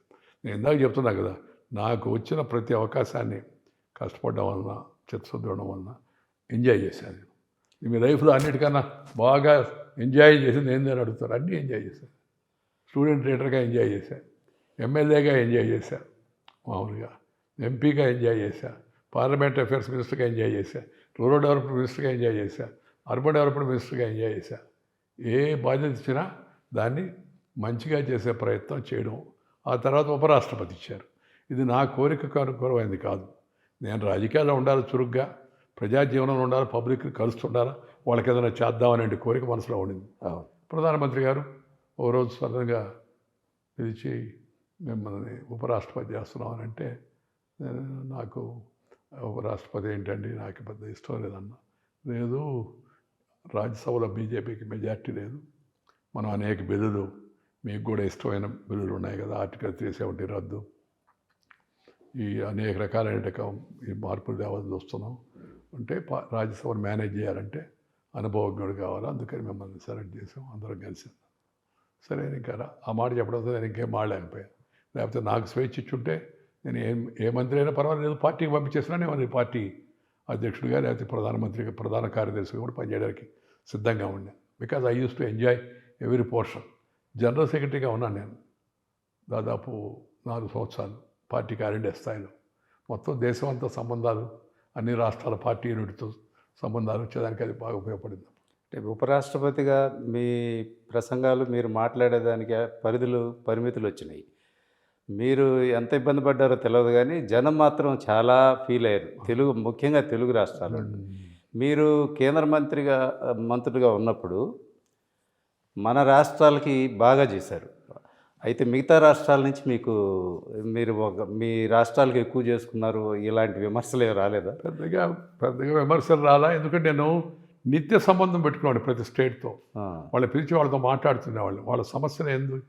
అంతకుముందు రూరల్ డెవలప్మెంట్ మినిస్టరు వీళ్ళంటే సెంట్రల్ గవర్నమెంట్ డబ్బులు ఇచ్చేది, వాళ్ళు అలాగే స్టేట్ సీఎంస్ వచ్చి ఢిల్లీకి వచ్చి తిరుగుతుండేవాళ్ళు, మాకు అది కావాలి ఇది కావాలి. నేను అటు కాకుండా మంత్రి అయిన తర్వాత నేను మంత్రి ప్లస్ 9 మంది జాయింట్ సెక్రటరీ, అడిషనల్ సెక్రటరీ వీళ్ళందరూ వెంట పెట్టుకుని ప్రతి రాష్ట్ర కేంద్రానికి వెళ్ళి అక్కడున్న ప్రభుత్వం అధికారులందరినీ పిలిచి వాళ్ళతో ముఖ్యమంత్రితో కూడా సంప్రదించి మీ సమస్యలు ఏంది అని పెండింగ్లో ఉన్న వెంటనే క్లియర్ చేసేవాడిని. ఒక్కోసారి అసలు ఆ రాష్ట్రానికి చెందాల్సిన నిధుల విడుదల ఆర్డర్ కూడా తీసుకెళ్ళి ఆ మీటింగ్లో ఇచ్చేవాడు. దాంతో జనం చాలా సంతోషంగా ఉన్నారు. లోపల కొంత ఉండొచ్చు, తర్వాత ఖర్చు పెట్టే శక్తి, తర్వాత దానికి కావాల్సిన ప్రపోజల్స్ పంపించడం ప్రపోజల్ రాదని నువ్వేం చేయలేవు. ఇక్కడ అదృష్టం ఏంటంటే చంద్రబాబు నాయుడు గారు ముఖ్యమంత్రిగా ఉండడంతో ఆయన ఏదైనా ఒక అవకాశం వస్తుందంటే దాన్ని కావాల్సిన ప్రతిపాదన వెంటనే తయారు చేసి పంపించేవాడు. అది కూడా ఒక కారణం. ఆంధ్రప్రదేశ్కి కొద్దిగా ఎక్కువగా నిధులు రావడానికి కూడా కారణం వచ్చే ప్రతిపాదన లేకుండా మీరు ఏం చేయలేరు కదా. సద్వినియోగం చేసుకున్నారంటారా? దాన్ని చాలా. ఎందుకంటే నాకు మొన్న యలమంచిలి శివాజీ గారితో మాట్లాడేటప్పుడు మీరు గుంటూరుకి అండర్ గ్రౌండ్ డ్రైనేజ్కి 100 కోట్లు ఇచ్చారు, కానీ ఇప్పటికి కూడా వాళ్ళు కంప్లీట్ చేసుకోలేకపోయారని చెప్పి ఆయన. దానికి ఒక చిన్న ఇది ఉంది. నేను మంత్రిగా ఉన్నప్పుడు గ్రాంట్స్ అమరావతి రాజధాని మనం సపరేట్ అయింది కదా, సపరేట్ అయితే అమరావతికి ఏదైనా ఇద్దాం అనుకున్నాం. అమరావతికి ఇద్దాం అనుకుంటే మార్చి 30th వచ్చేసింది. మా ఆఫీసర్లు అందరూ కూర్చోబెట్టి చెప్తే సార్ అమరావతి ఎక్కడ ఉంది సార్ ఇవ్వడానికి అన్నారు. ఏముంది అమరావతి ఇప్పుడు కొత్తగా రాజధాని అనౌన్స్ చేశారు కానీ దానికి ఏమి రూపురేఖలు లేవు కదా సార్. తర్వాత ఏదన్నా ఇవ్వాలంటే మనం ప్రపోజల్స్ రావాలి కదా, డిపిఆర్ ఉండాలా, డీటెయిల్డ్ ప్రాజెక్ట్ రిపోర్ట్ రావాలి, లేకపోయినా అన్నారు. అని అంటే అప్పుడు చెప్పాను నేను, సరే విజయవాడ వాళ్ళు డ్రింకింగ్ వాటర్కి, గుంటూరు వాళ్ళు డ్రైనేజీకి ప్రపోజల్స్ పంపించున్నారు. గుంటూరు విజయవాడ అదే అమరావతి అంటే ఇవన్నీ అమరావతిలో భాగం. అందుకని 500 కోట్లు గుంటూరుకి, 500 కోట్లు విజయవాడకి, ఆ తర్వాత ఈ రాజధాని మిగతా రూపకల్పన కోసం అని కలిపి ఒక 500 కోట్లు ప్లానింగు మిగతా వాటన్నిటికి కూడా అన్నీ విడుదల చేసి ఆర్డర్ వేసి ఇచ్చేసాను. అందరూ ఆశ్చర్యపోయారు. ఎందుకంటే ప్రపోజల్స్ ఉన్నాయి, వాటికి డిపిఆర్ ఉన్నాయి. దీన్నేమో డిపిఆర్ తయారు చేయడం కోసం కొత్త క్యాపిటల్ కాబట్టి అని దానికి ఇచ్చాం. సో 1500 కోట్లు వచ్చింది. విజయవాడ గుంటూరు ఆ 2 మున్సిపల్ కార్పొరేషన్లో దురదృష్టవశాత్తు వీటిని అనుకున్నట్టుగా సరిగా ఉపయోగించుకోలేకపోయాయి. ఇప్పుడు ప్రపోజల్స్ పంపించడం రాష్ట్ర ప్రభుత్వం, కానీ నిధులు వచ్చిన తర్వాత వాటిని అమలు చేయడం కోసం జిల్లా యంత్రాంగం లేదా మున్సిపల్ యంత్రాంగం దానిపైన పర్యవేక్షించేట ముఖ్యమంత్రి లేదా అధికారులు ఉండాలి. కానీ ప్రాథమికంగా కర్తవ్యం అమలు చేయాల్సిన కర్తవ్యం వీళ్ళపైన ఆధారపడి ఉంటుంది. అది సరిగా ఆ సమయంలో ఖర్చు పెట్టలేకపోయారు. లోపల ప్రభుత్వం కూడా పోయింది. ఇప్పుడు మన తెలుగు ప్రజలకు ఇంకొక ఆరాధ్య దైవం మన ఎన్టీ రామారావు గారితో మీకు రాజకీయాల్లోకి వచ్చాక పరిచయం ఉందా, ముందు నుంచి పరిచయం ఉందా? సినిమా హీరోగా ఆయన్ని మీరు అభిమానించేవారా? ఎలాంటి సినిమాలు చూడడం అలవాటు ఉండేది. పాత సినిమాలు ఎక్కువ చూసేవాడిని. పాతాళ భైరవి నుంచి గుండమ్మ కథ వరకు ఇవన్నీ. రామారావు గారు, నాగేశ్వరరావు గారు చాలా అభిమానం ఉండేది. రామారావు గారి మీద విశేషంగా అభిమానం ఉండేది. పెద్దగా నేను ఆయన్ని వ్యక్తిగతంగా కావాలి. అంతకుముందు ముఖ్యమంత్రి అయిన తర్వాతే కలిశాను. ఆ తెలుగుదేశం పార్టీ పెట్టినప్పుడు ఆయన్ని కలిసినప్పుడు ఆయన మామూలుగా శుభాకాంక్షలు చెప్పినప్పుడు ఆయన ఉదయగిరి తర్వాత కల్వకుర్తి ఈ 2 దగ్గర తెలుగుదేశం పోటీ పెట్టకూడదని నిర్ణయించాడు ఆయన. నిర్ణయించాడని నాకు తెలియదు అప్పటికి. నేను రోజు ఇక్కడ ఉదయగిరిలో ఉన్నప్పుడు, విజయమూరిలో ఉన్నప్పుడు చెంచురామయ్య గారని దగ్గుపాటి మన వెంకటేశ్వరరావు వాళ్ళ నాన్నగారు ఆయన వచ్చాడు. వచ్చి అన్నగారు, ఆయన రామారావు కూడా అన్నగారు అంటాడు చెప్పడం బయట, అన్నగారు మీకు కబురు చేయమన్నాడు, రేపు ఆయన పర్యటన ఉదయగిరికి ఉందట, తెలిసింది ఆయనకి. అది ఉదయగిరి అంటే తెలవడానికి ప్రోగ్రాంలో ఇంజమూరు అని ఉంది, ఇంజమూరు మండల హెడ్ క్వార్టర్స్, తాలూకు హెడ్ క్వార్టర్స్, ఉదయగిరి కాన్స్టిట్యున్సీ. ప్రోగ్రాంలో ఇంజమూరు అని ఉంది. ఆయన వెంకటగిరి నుంచి, తిరుపతి నుంచి బయలుదేరాడు కదా, వెంకటగిరి వచ్చాడు, ఇటు వరుసగా వస్తున్నాడు, వచ్చి ఆత్మకూరి మీదకి వస్తాడు. రేపటి ప్రోగ్రాం ఏదని అడిగితే చూస్తే ఎక్కడ ఇదంటే అని చెప్తే, వెంకయ్యనాయుడు గారు పోటీ చేస్తుంటే మనం ఎలా అక్కడ నిలబడతామండి, అక్కడ మన పార్టీ లేదు, నేను రాను, నేను పోను అక్కడికి అని అన్నాడు, మీకు చెప్పమన్నాడు అని. నేను చెప్పాను, జోజరావు గారు మంచి పని చేశారు, అన్నగారికి ధన్యవాదాలు చెప్పండి రావడం, మీరు రాకుండా ఆయన రేపు ఇక్కడ ప్రోగ్రాం రాకపోతే నాకు అపకీర్తి వచ్చేది, రామారావు గారి దయ వల్ల గెలిచాడు ఈయనండి. లేదు నాయుడు గారు చాలా పరిస్థితి చాలా ఇదిగా ఉంది, ఎక్కడ పట్టినా చెట్ల మీద, బస్సుల మీద, లారీల మీద ఎక్కడ పట్టినా జై ఎన్టీఆర్ జై ఎన్టీఆర్ అరుస్తున్నారు, వేవ్ ఎక్కువగా ఉందండి, అందుకని ఆయన రాకుండా ఉంటే మంచిది అని నేను కూడా చెప్పాను. ఆయన కూడా అదే భావన ఉన్నాడు అన్నాను. లేదండి నేను చెప్పానని చెప్పాను ఆయనకి, దయచేసి రమ్మనండి తప్పనిసరిగా, ఏం కాదు నేను చూసుకుంటాను అన్న. సరే ఆయన అయిష్టంగా ఏంటంటే రా మండివాడిగా ఉన్నాడు అని అన్నాడు రామారావు. ఆయన వచ్చాడు, వచ్చి మీటింగ్ పెట్టారు, జనం విపరీతంగా వచ్చారు. మీటింగ్ అయిపోయిన జనం జై ఎన్టీఆర్ అని జై ఎన్టీఆర్ అని, వెంకయ్యనాయుడు తర్వాత ఎన్టీఆర్ జిందాబాద్, వెంకయ్యనాయుడు జిందాబాద్ అని అరుచుకుంటా జనం డిస్పర్స్ అయిపోయారు. తెలుగుదేశం అభ్యర్థికి డిపాజిట్ పోయింది. ఎవరండి అభ్యర్థి? గణపం బాలకృష్ణారెడ్డి అని ఒక యువకుడు, యూత్కి ఇవ్వాలని అనుకున్నాడు, ఆయన ఇచ్చారు. ఆయన అంతా మిగతా వాళ్ళందరూ జనతా పార్టీ ప్రభావం వాటి వలన, మొదటిసారి నేను ఎమ్మెల్యేగా ఉన్నాను కదా దగ్గర, అందరూ నా పక్కే ఉన్నారు వీళ్ళంతా. ఈ యువకులు కొంతమందిని ఆయన ప్రోత్సహించి తెలుగుదేశం టికెట్ ఇచ్చాడు. తెలుగుదేశం ఆ తర్వాత ఆయన వెన్నుపోటు పొడిచిన తర్వాత నేను ఇది జరిగింది అన్యాయము రామారావు గారిని ప్రజలు అనుకుంటే, ఆయన గుండె ఆపరేషన్ చేసుకున్నప్పుడు ఈ నాదన భాస్కరరావు గారు వీళ్ళందరితో కలిపి అసంతృప్తి వదిలిన కొంతమందిని కూడగట్టి, నెంబర్ లేకపోయినా అన్యాయంగా తొలగిచ్చారు, ఇది ప్రజాస్వామ్యానికి అన్యాయం జరిగిందని నేను, జయపాల్ గారు, పి రామచంద్రారెడ్డి గారు, సిహెచ్ రాజేశ్వరరావు గారు, ప్రతిపక్షంలో ఉన్న ఓంకార్ గారు అందరూ మేము రామారావు గారి పక్కన నిలబడ్డారని అనుకున్నాం.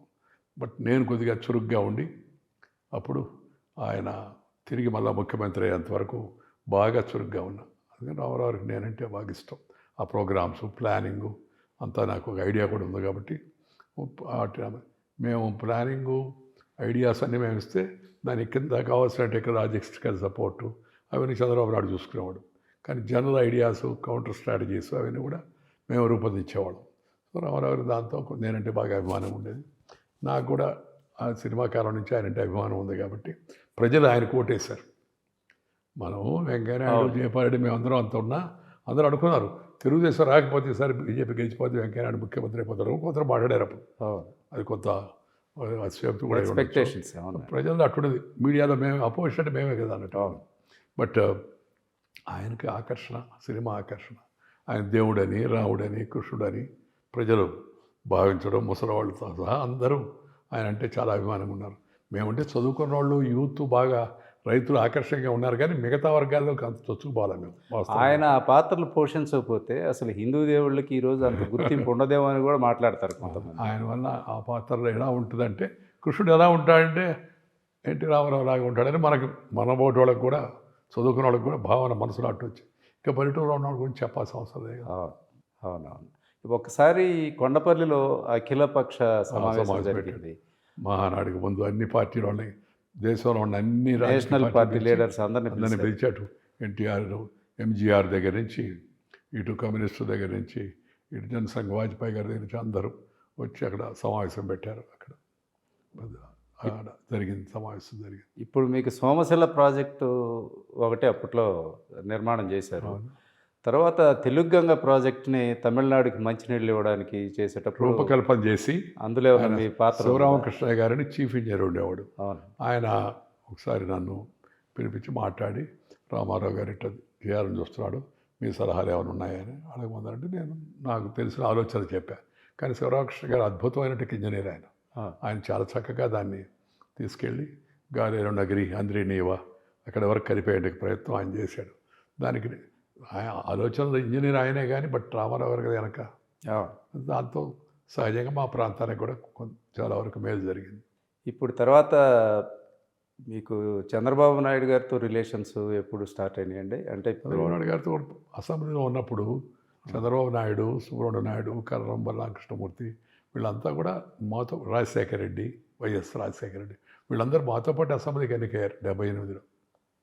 చంద్రబాబు నాయుడు మొదట్లో కాంగ్రెస్లో ఉన్నాడు. కాంగ్రెస్లో గ్రూప్ రాజకీయాలు చిత్తూరులో. అటుపక్క చెంగల్రాయ నాయుడు, ఇటుపక్క రాజగోపాల్ నాయుడు అని, పి రాజగోపాల్ నాయుడు గారిని ఈ అరుణమ్మ రాజా బ్యాటరీస్ గల్లారు వాళ్ళ నాన్నగారు. సో మొదట ఈ పక్క ఉన్నాడు. ఒక రకంగా అది అసంతృప్తి వర్గం అయినప్పటికీ కూడా. బట్ వాళ్ళ కోటా కింద చంద్రబాబు నాయుడికి మంత్రిగా రికమెండ్ చేశారు. ఇప్పుడు రామారావు గారు అరుడు కావడం అట్లా. అసెంబ్లీలో ఉన్నప్పుడే చంద్రబాబు నాకు పరిచయం. స్టూడెంట్ యాక్టివిస్ట్గా కూడా అంత పెద్ద పరిచయం కాదు తెలుసు పలానాని. బట్ నేను స్టూడెంట్ లీడర్గా ఉన్నా. అప్పుడు ఆయన తిరుపతి వరకు పరిమితమై ఉన్నాడు. అప్పుడు తర్వాత అసెంబ్లీకి వచ్చిన తర్వాత పరిచయాలు పెరిగాయి. అంటే ఆయనకంటే ముందే మీరు రాజకీయాల్లో ఉన్నాను కదా, యాక్టివ్గా ఉన్నారు. నన్ను పార్లమెంట్కి పోటీ చేశాను కదా. అవును, 78కి ముందు 77లో పార్లమెంట్కి పోటీ చేశాను కదా. ఒక దశలో ఇప్పుడు మీ రిలేషన్స్ మీద మీరంతా ఈ ప్రాంత పౌరులు కాబట్టి వాళ్ళు ఎక్కువ ఫేవర్ చేసుకుంటున్నారని, నార్త్ ఇండియన్స్ కొంచెం జలసీగా ఉండేవాళ్ళు అని. అంతా ఇవన్నీ సహజంగా ఉంటుంది. బట్ నేను అందరితో మంచిగా ఉండేవాడిని కాబట్టి నన్ను ఎవరు అంత గట్టిగా, పార్టీలో ఉన్నా కదా, నేను పార్టీలో ప్రముఖంగా ఉన్నాను కాబట్టి ఎవరు పెద్దగా దాన్ని ప్రచారంలోకి తీసుకొచ్చి అడ్డగిచ్చే ప్రయత్నం ఎవరు చేయలేదు. మీరు చంద్రబాబు నాయుడు, వెంకయ్య నాయుడు వీళ్ళంతా ఒకటే ప్రచారం చేశారు అప్పుడు.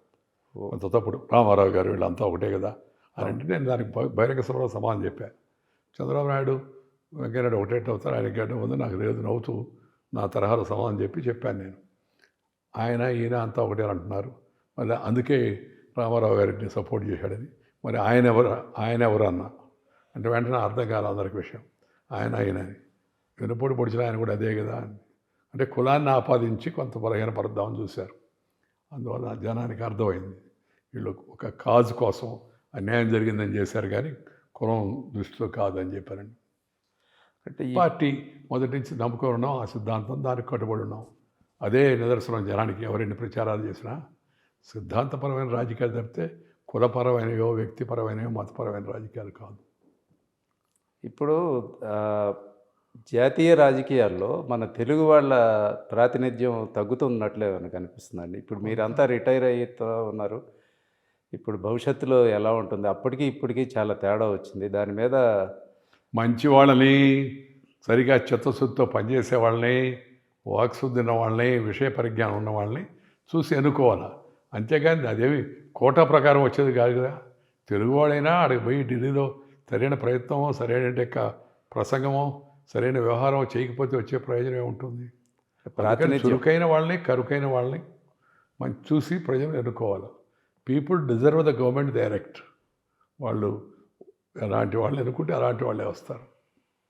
కాబట్టి ప్రజలు చురుగ్గా ఉండేవాళ్ళని, కాస్త విషయ పరిజ్ఞానం ఉన్నవాళ్ళని చూసి ప్రోత్సహించాలనేది పార్టీని కూడా అలాంటి వాళ్ళని ప్రోత్సహించాలి. ఇన్నేళ్ల రాజకీయాల్లో మీరు బాగా అభిమానించే రాజకీయ నాయకులు ఎవరు? మొదట్లో యువకుడిగా ఉన్నప్పుడు, నెల్లూరులో ఉన్నప్పుడు చక్రవర్తి రాజగోపాలాచారి అంటే the great states Mann. British వాళ్ళని కూడా ముప్పతిప్పలు పెట్టేవాడని ఆయన ఉండేది. ఆయన నెల్లూరు పక్కనే కాబట్టి స్వతంత్ర పార్టీ నెల్లూరు ప్రభావం ఉండేది. పి రామచంద్రారెడ్డి గారు, పాపిరెడ్డి గారి నాన్నగారు కూడా వాళ్ళంతా స్వతంత్ర పార్టీ ఉండేవాడు. నెల్లూరుకు వచ్చాడు ఆయన. మాట్లాడే ప్రసంగం విన్నాను ఆయన బాగా మొదట్లో. ఇప్పుడు ఇంకా ఇవన్నీ ఆర్ఎస్ఎస్ ప్రభావం ఎక్కువ పడదు. అప్పటికి ఆయన అంటే బాగా ఇష్టం. తద్వారా రంగా గారు అంటే కూడా బాగా ఇష్టంగా ఉండేది. రైతుల గురించి మాట్లాడుతుండేవాడు కాబట్టి. తర్వాత వాజ్పేయి గారు ఉపన్యాసాలు వినడం, ఉపన్యాసాలు అర్థం అవ్వడం మొదలైన తర్వాత వాజ్పేయి గారు అంటే చాలా ఇష్టం. పార్టీలో చేరి పనిచేస్తున్నప్పుడు నన్ను గుర్తించి నన్ను దైనందిన కార్యకలాపాల్లో మార్గదర్శనం చేసింది అద్వానీ గారు. అందుకని నాకు వాళ్ళంటే బాగా వాజ్పేయి గారన్నా, అద్వానీ గారన్నా చాలా ఇష్టం. అంతకుముందు స్వతంత్ర పార్టీ నాయకులైన అటు రాజగోపాలాచారి, రంగా గారు అంటే చాలా ఇష్టం. మామూలు తెలుగు రచయితల్లో మీరు ఎవరిని బాగా ఇష్టపడతారు? తెలుగు రచయితలు అంటే మన పుస్తకాలు రాసే మీరు ఎక్కువగా పుస్తకావిష్కరణలు వీటిలో పాల్గొంటుంటారు. మీరు ఇష్టమైన పుస్తకం ఏంటి? అసలు మంచి నాకు ఒక పుస్తకం ఇష్టం, అన్ని పుస్తకాలు ఇష్టమే. అన్ని రకరకాల ఒక్కో పుస్తకంలో ఒక్కో ప్రత్యేకత ఉంటుంది. మామూలుగా నేను ఒక ఆయన మామూలు పోలీస్ ఆఫీసరు బహుముఖి బెనారస్ అని పుస్తకం రాశాడు. బెనారస్ని వివిధ కోణాల్లో స్పృశించి చక్కగా ఉండింది. కేవలం భాష లేకపోతే సాహిత్యమే కాదు, విషయం వెలికి తీయడం, తద్వారా మనకు ఆసక్తి కలిగించి ఆ విషయాలు తెలుసుకున్నట్టుగా చేయడం, అలాంటి రచన చేసేవాళ్ళంటే నాకు మొదటి నుంచి బాగా అభిమానం. విశ్వనాథ సత్యనారాయణ గారిని మొదట్లో బాగా అభిమానించేవాడిని మొదట్లో వచ్చినప్పుడు. ఆ తర్వాత దాదాపు ప్రముఖ రచయితలందరినీ నేను అభిమానించడం మొదలుపెట్టా. ఇప్పటికి కూడా మంచిగా రచన చేసేవాళ్ళు, చిన్నవాళ్ళు అయినా కూడా రచన చేసేవాళ్ళు పంపిస్తుంటారు నాకు. నేను చూసి నచ్చితే పుస్తకాన్ని విడుదలకు కూడా వెంటనే ఒప్పుకుంటాను. కారణం ఏంటంటే వాళ్ళు ఉండే ప్రతిభను 10 మందికి ప్రతిభకు పట్టాభిషేకం చేయాలనేది నా యొక్క ఉద్దేశం. అందుకని మంచిగా రాసేవాళ్ళు. తర్వాత కొద్దిగా ఈనాడు పత్రిక అంటే కూడా మొదట్లో ఆంధ్రజ్యోతి, నార్ల వెంకటేశ్వరరావు గారు ఉన్నప్పుడు జ్యోతి బాగా చదివేవాళ్ళం మేము. ఓకే. ఆయన అంటే బాగా ఇష్టంగా ఉండేది. ఆయన వాడే అంటే పదాలు, ఆ తర్వాత భాష యొక్క స్థాయి, ఆ తర్వాత విమర్శ చేసే పద్ధతి, దాన్ని మొదట్లో. ఆ తర్వాత ఈనాడు వచ్చిందా సార్వజనికం అయిపోయింది. అంతా చదవడం, ఈనాడు పేపర్ చదవందే కానీ మనకు అసలు ఆ రోజు పూర్తిగా అదనట్టుగా రామోజీరావు గారు ఆయన దాన్ని తీసుకొచ్చిన శైలి, పద్ధతి, నిష్పక్షపాతంగా సరైన సమయంలో సరైన వార్తలు జనానికి సరసంగా అందించడం అవుతుందో ఆ ట్రెండు ఈనాడు వచ్చిందని మొదలైంది. ఓకే. సో ఈనాడు పత్రిక చదువుతూ ఉంటాను నేను మిగతా పెద్ద పెద్ద పుస్తకాల కన్నా పత్రికల ద్వారా, ఉపన్యాసాల ద్వారా, నాయకులకు ఉపన్యాసాల ద్వారా నేను సంగ్రహించినట్టు సమాచారం, విషయ పరిజ్ఞానం మెండు అని చెప్పవచ్చు. మీరు మీ తల్లి చనిపోవడం వల్ల చిన్నప్పటి నుంచి మీరు తర్వాత మీరు దీపమ్మకు బాగా దగ్గరయ్యారని చెప్పుకుంటారు. ఏంటండి? తల్లి కానీ మా కూతురు కూడా మా కూతురుని కూడా అమ్మ అని పిలుస్తాను. నేను అమ్మ అనే పిలుస్తాను. పైపించు మా అమ్మ ముఖ పోలికలు కొంత, మా అబ్బాయి, మా అమ్మమ్మ, మా అమ్మ రెండు కలిపిన పోలికలు మా అమ్మాయి దీప ఎక్కువగా ఉంటాయి. అందుకని మొదటి నుంచి ఆ మనసులో ప్రత్యేక ఇద్దరు పిల్లలు అంటే అభిమానం, కానీ కూతురు అంటే సహజంగా కొంత తండ్రికి కాస్త దగ్గర అవ్వడం కూడా ఉంటుంది కదా మామూలుగా. నేను అమ్మ అమ్మ అని పిలుస్తుంటాను. మాకు అమ్మ లేదు కాబట్టి ఆమెనే అమ్మ అని పిలుస్తుంటాను. మీరు రాజకీయాలతో పాటు ప్యారలల్గా సేవా రంగంలో కూడా ఎక్కువగా ఎంకరేజ్ చేస్తూ వస్తున్నారు. బేసిక్గా మీరు దీపమ్మ ద్వారా ఎక్కువగా ఈ సర్వీసు అంటే నేను పదవులు వరుసగా వస్తున్నాయి నాకు. మామూలుగా గ్రామీణాభివృద్ధి మంత్రి, పట్టణాభివృద్ధి మంత్రి, లేకపోతే ఇంకొక పార్టీ అధ్యక్షుడు, రకరకాల వస్తున్నప్పుడు ఒకరోజు మా మిత్రులందరం కలిసినప్పుడు మేము యూనివర్సిటీ విషయాలు మాడుకుంటున్నాం. ఏదో ఒకసారి కలిసేవాళ్ళం. మా ఆవిడ మా మిత్రులందరికీ భోజనం పెట్టేది సంవత్సరానికి ఒకసారి పిలిచింది. ఎదురికి నా స్నేహితుడికి అట్లా అలవాటు అయిపోయింది, ముఖ్యమైన పరిమితమైన స్నేహితుడు. ఒకసారి కలిసినప్పుడు అందరం ఆడుకుంటున్నాం. ఏదన్నా మనం ఏదో పైకి వచ్చాం అనుకుంటున్నాం, స్టూడెంట్ లీడర్ అయ్యాం, తర్వాత ఎమ్మెల్యే అయ్యాం, ఎంపీ అయ్యాం, మనకంటే మరి జనానికి ఏదైనా చేయాలి కదా అని. ఏం చేద్దాం ఒక సంవత్సరం అయిపోయింది. అట్లే నెక్స్ట్ ఇయర్ కలిసినప్పుడు మా అమ్మాయి అంది, పోయిన సంవత్సరం చర్చించారు ఇదే, మళ్ళీ ఇదే చర్చిస్తున్నారు, మొదలు పెట్టండి ఏదో ఒకటి అని. సరే ఎక్కడ మొదలు పెట్టాలా, ఏదో ఒక సేవా సంస్థను పెడదామని. ఎక్కడ మొదలు పెట్టారని మా అమ్మాయి ఉంది అక్కడే మాటల్లో, అందరికీ సపరి చర్యలు చేస్తుంది. ఎక్కడో ఎందుకు ఇక్కడే మొదలు పెట్టిన మన ఊళ్ళోనే ఉంది. సరే అలా స్వర్ణ భారత్, ఒకప్పుడు స్వర్ణ భారతం, గుప్తుల కారణ స్వర్ణయుగం అనేవాళ్ళు కదా, అలాంటి భారతదేశం కావాలనే లక్ష్యాన్ని పెట్టి మనం ఒక్కడి ద్వారా కాదు, అలా ఎక్కడికక్కడ ప్రయత్నాలు జరిగితే మంచిదనే ఉద్దేశంతో ఈ స్వర్ణ భారత్ అనే సంస్థను ఏర్పాటు చేయడం. దాన్ని నేను రాజకీయాల్లో ఉన్న పదవుల్లోనూ ఉన్నాను కాబట్టి మా అమ్మాయి చూస్తే మంచిదని, ఆమెకు కూడా ఆసక్తి ఉంది కాబట్టి ఆమెను ఎక్కువ ప్రోత్సహించాం. దానికి ఆమెని మామూలుగా మేనేజింగ్ ట్రస్టీగా పెట్టాం. తర్వాత నాకు కుటుంబ సభ్యులను రాజకీయాలు ప్రోత్సహించడం నాకు ఇష్టం లేదు. ఓకే. ఈ వారసత్వ రాజకీయాలు నాకు ఇష్టం లేదు, జవసత్వం కావాలి అంటుండేవాడిని. ఆ కుటుంబాన్ని, ఢిల్లీలో ఉన్న కుటుంబాన్ని దృష్టిలో పెట్టుకొని dynasty is nasty but it tasty to many people అంటుండేవాడిని. సో సహజంగా నేను నా కుటుంబ సభ్యుల్ని, మనం ఉండగా వాళ్ళు పిల్లలు ఆసక్తి ఉంటే చిన్నప్పటి నుంచి వాళ్ళు పనిచేసి పైకి రావాలి, కానీ ఈ పారాచూటో లేదా హెలికాప్టర్లో దించినట్టుగా పిల్లల్ని దించకూడదు పోస్టుల్లోకి అనే అభిప్రాయం నాకు మొదటి నుంచి గట్టిగా ఏర్పడింది. ఆ కారణంగా నేను పిల్లలను ప్రోత్సహించాలి. మా అమ్మాయిని సేవారంగంలో ప్రోత్సహించాను. మా అబ్బాయి వ్యాపారంలోకి వచ్చి అభివృద్ధి చెందిన తర్వాత వాడు కూడా ఇప్పుడు ముప్పవర్ ఫౌండేషన్ పెట్టి మామూలుగా ఈ కంప్యూటర్ శిక్షణ, స్కిల్ డెవలప్మెంట్, అప్గ్రేడేషను ఈ కార్యక్రమాలు చేస్తున్నాడు. ఇప్పుడు నెల్లూరులో, విజయవాడలో, హైదరాబాద్లో 3 దగ్గర స్వర్ణ భారత్తో పాటు కలిసి పక్కనే ముప్పవర్ ఫౌండేషన్ కూడా పనిచేస్తుంది. తనకు కూడా తన శక్తి కొద్ది చేస్తాడు. ఇది స్వర్ణ భారత్ మా అమ్మాయి కొంచెం చురుగ్గా ఉంది కాబట్టి స్వర్ణ భారత్ కొద్దిగా పేరు ఎక్కువ వచ్చింది. పైపేసి దేశంలో ఉన్న ప్రముఖులందరూ రాష్ట్రపతి దగ్గర నుంచి ఉపరాష్ట్రపతి దగ్గర నుంచి ఈ ప్రధానమంత్రి ముఖ్యమంత్రిగా ఉన్నప్పుడు అందరూ ఎప్పుడొకప్పుడు వచ్చిన వాళ్ళే, ట్రస్ట్కి వచ్చిన వాళ్ళే. అందువల్ల సహజంగా స్వర్ణ భారత్ పేరు కొంత. తర్వాత ప్రభుత్వం నుంచి నిధులు తీసుకోకుండా ఏం ఆశించకుండా సర్వ్ చేయడం అవుతుందో అది కొంత స్వర్ణ భారత్ ప్రత్యేకత అనేది కాస్త విషయాలు తెలిసిన వాళ్ళు గుర్తించి స్వర్ణ భారత్ని అభిమానించడం మొదలుపెట్టారు. రాష్ట్రపతి మెడల్ కూడా వచ్చేది కదండి. అయితే మీరు ఈ ప్రాధాన్యత రంగాలు కొన్ని ఎంచుకున్నట్లు అనిపిస్తుంది. యూత్, భాష, ఉమెన్, యువత, మహిళలు, రైతులు, ఈ మూడు నాకు ప్రాధాన్యత ఉండే రంగాలు. దాంతోపాటు భాష, తెలుగు భాష మన మాతృభాష ప్రోత్సహించాలని, మాతృభాషలతోనే విద్య జరగాలి అందరికీ అనేది నాకు అభిప్రాయం. ప్రధానమంత్రి గారు కూడా ఇప్పుడు అదే మాడుతున్నారు, హోంమంత్రి కూడా అదే మాడుతున్నారు. రాబోయే రోజుల్లో మీరు అందరూ చూస్తారు ఇంజనీరింగు, మెడిసిన్ కూడా మాతృభాషల్లో బోధించబోతున్నారు.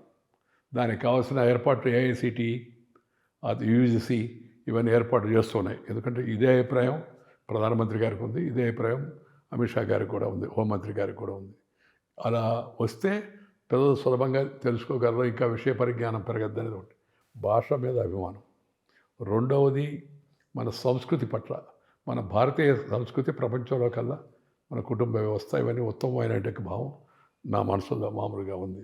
దీంతోపాటు ఈ service to the people, serving the people is serving God, serving the poor is serving God అని ఆ ఫిలాసఫీని నమ్మాను నేను. సరే, ఆ దిశలో పోవడం కోసం మన వంతు కర్తవ్యంగా ఉడతా భక్తిగా చేయాల్సింది చేద్దాం అన్నట్టుగా ఆ రంగాలు ఎంచుకొని పనిచేయడం జరుగుతూ ఉంది. ఇప్పుడు కూడా ఖాళీగా ఉన్నప్పుడు ఎక్కువగా వాటిపైన దృష్టి పెడుతున్నాను. ఈ మాతృభాషలో విద్యాబోధన అనే దాని మీద ఒక యాంటీ క్వశ్చనింగ్ కూడా వస్తుందండి సభల్లో. ఎట్లా అంటే మీ పిల్లలే ఇంగ్లీష్ మీడియాలో చదివి మీ వాళ్ళే సాఫ్ట్వేర్లు ఇంజనీర్లు అయి మీ వాళ్ళే సంపాదించాలా, ఇవే మా పేద పిల్లలు మేము ఊరి బళ్ళలో చదివేవాళ్ళం, మేము ఇంగ్లీష్ చదవకూడదా అనే ఒక ఆర్గ్యుమెంట్ ఈ మధ్య ఉంది. ఆ మధ్య ఒకసారి ముఖ్యమంత్రి గారు, అప్పుడున్న ముఖ్యమంత్రి గారు అసెంబ్లీలో కూడా మాట్లాడాడు. నేనేమంటున్నానంటే మా పిల్లలు తెలుగు భాష చదువుకున్నారు, మనోళ్ళు మనవరాలతో సహా అందరూ. ప్రభుత్వము మాతృభాష బోధనని ప్రోత్సహించాలి. ప్రైవేట్ సంస్థలు వాళ్ళ ఇష్టం, ప్రైవేట్ వాళ్ళు మనం బలవంతం చేయలేం కదా. మాతృభాషని ప్రోత్సహించాలంటే ప్రభుత్వం ఏం చేయాలా? ఒకటి పాఠశాల పెట్టాలి, రెండవది మాతృభాషలో చదువుకున్న వాడికి ప్రాధాన్యత ఇవ్వాలి. ఆ మధ్య ఎవరు అడిగారు నన్ను, ఎట్సారి ఇప్పుడు రివర్స్ అయిపోయింది కదా అంతాను, ఎట్ట మారుద్దని. ఏం లేదు, నేను చెప్పా ప్రభుత్వ ఉత్తర్వులు తెలుగు మాతృభాషలో ఇవ్వండి. ప్రభుత్వ ఉత్తర్వులు గెజెట్ అని ఇంగ్లీష్లో ఇవ్వకుండా ప్రజలకు తెలిసిన భాష తెలుగు భాష ఇప్పటికి కూడా, నేను మాట్లాడేది చెప్పినప్పుడు కూడా. రెండవది బోధనా భాషగా మాతృభాష ఉండాలి. మూడవది తెలుగులో చదువుకున్న వాళ్ళకి ప్రోత్సాహాన్ని ఇవ్వండి, కాస్త అడిషనల్గా వెయిటేజ్ ఇవ్వండి. రాష్ట్రంలో ఉద్యోగాలు కావాలంటే తెలుగు భాష వచ్చి ఉండాలండి. ఆటోమేటిక్గా సీన్ మొత్తం మారిపోద్ది. ఇంగ్లీష్ నేర్చుకోవడం ఎందుకు? ఒకటేమో ఇంగ్లీష్ వాళ్ళు గొప్ప, వాళ్ళు మన పరిపాలించి మన మనసులో పెట్టిన ఆ విద్యా విధానంతో వచ్చింది. రెండోది ఉద్యోగంతో లింక్ అయి ఉంది. ఇంగ్లీష్ చదివితేనే పైకి పోగలమని. నా మధ్య ఎవరు క్వశ్చన్ అడిగాడు కుర్రోడు, నేను చెప్పే సమాధానం ఎవరు చెప్పారయ్యా? ఈ దేశ రాష్ట్రపతి మాతృభాష చదువుకుంది, ఇప్పుడు ఆమె. ఇంతకుముందు ఆయన కూడా మాతృభాష చదువుకున్నాడు, రాష్ట్రపతి అయ్యాడు. ఉపరాష్ట్రపతి నేను మాతృభాష చదువుకున్నాను, ఉపరాష్ట్రపతిని అయ్యా. ఈ దేశంలో రెండవ సుప్రీంకోర్టు ప్రధాన న్యాయమూర్తి రమణ గారు, తెలుగు ఆయన, మాతృభాష చదువుకొని ప్రధానమంత్రి మోడీ గారి కాన్వెంట్కి వెళ్ళా, మాతృభాష చదువుకున్నాడు. సో ప్రధానమంత్రి, ఉపరాష్ట్రపతి, రాష్ట్రపతి, ప్రధాన న్యాయమూర్తి ఈ పోస్టులన్నీ చేరిపోయారు కదా మాతృభాష చదువుకున్న వాళ్ళు. అందువల్ల అది చదువుకుంటే కానీ పైకి పోలేవడం కూడా కరెక్ట్ కాదు ఒకటి. రెండవది ఇంగ్లీష్లో ఒక భాషగా నేర్చుకోండి, తప్పే ఉంది. Don't become an English man, learn English. అందుకని ఎప్పుడు చెప్తుంటారు, ఫస్ట్ మదర్ టంగ్, తర్వాత brother tongue, later any other tongue అని. అలాగే హిందీ భాషను వ్యతిరేకించడం కూడా తెలుగు తక్కువ పని నా లెక్కలో. ఎందుకు ఆ మాట చెప్తున్నానంటే ఈ దేశంలో ఎక్కువ ప్రాంత ప్రజలు హిందీ మాట్లాడుతున్నారు. నువ్వు ఇక్కడి నుంచి ఢిల్లీకి వెళ్ళి నేను హిందీలో మాట్లాడను, నేను ఇంగ్లీష్లో మాట్లాడతానంటే అంటారు, జనానికి అర్థం కాదు. నువ్వు దేశ నాయకుడు కావాలన్నా లేదా ఆ ప్రాంతానికి నాయకుడు కావాలన్నా తెలుసుకో. మాతృభాషతో పాటు హిందీ కూడా నేర్చుకుంటే ప్రజలతో సంబంధాలు ఏర్పాటు చేస్తావు. ఒకటి ఇంగ్లీష్ నేర్చుకోవాలా, ఇంటర్నేషనల్ ఎంతమంది పోతున్నారు. బట్ ఇంగ్లీష్ కూడా నేర్చుకో, మూడో భాషగా నేర్చుకో. ఇంగ్లీష్ కూడా ఒక భాషగా నేర్చుకో ఇంగ్లీష్ని. ఇంగ్లీష్ వాడిగా తయారు కావద్దనేది నా కోరిక. ఇంగ్లీష్ మేమందరం వాడాలి, ఇంగ్లీష్ వాడుతున్నాం కదా. కానీ ఫ్యాషన్ కోసం ఇంగ్లీష్ వాడకూడదు. నేను నా అభిప్రాయాన్ని ఇంత స్వేచ్ఛగా ఇంత బాగా ధారాళంగా జనానికి తెలియజేయడానికి కారణం మాతృభాష చదువుకోవడం వల్ల. తర్వాత హిందీ నేర్చుకున్నాను, ఇంగ్లీష్ నేర్చుకున్నా. ఆ భాషలో కూడా కొంత ప్రావీణ్యం సంపాదించా. కానీ అసలు ప్రావీణ్యత రావడానికి ప్రధాన కారణం మాతృభాషలో విషయ పరిజ్ఞానం. ప్రపంచ భాషలో ఎక్కువ మంది మాట్లాడే భాష ఏదండి? ప్రపంచ భాషలో మాట్లాడేంటి జనాభా అయితే చైనీస్ వాళ్ళు చైనీస్ మాట్లాడతారు మామూలుగా.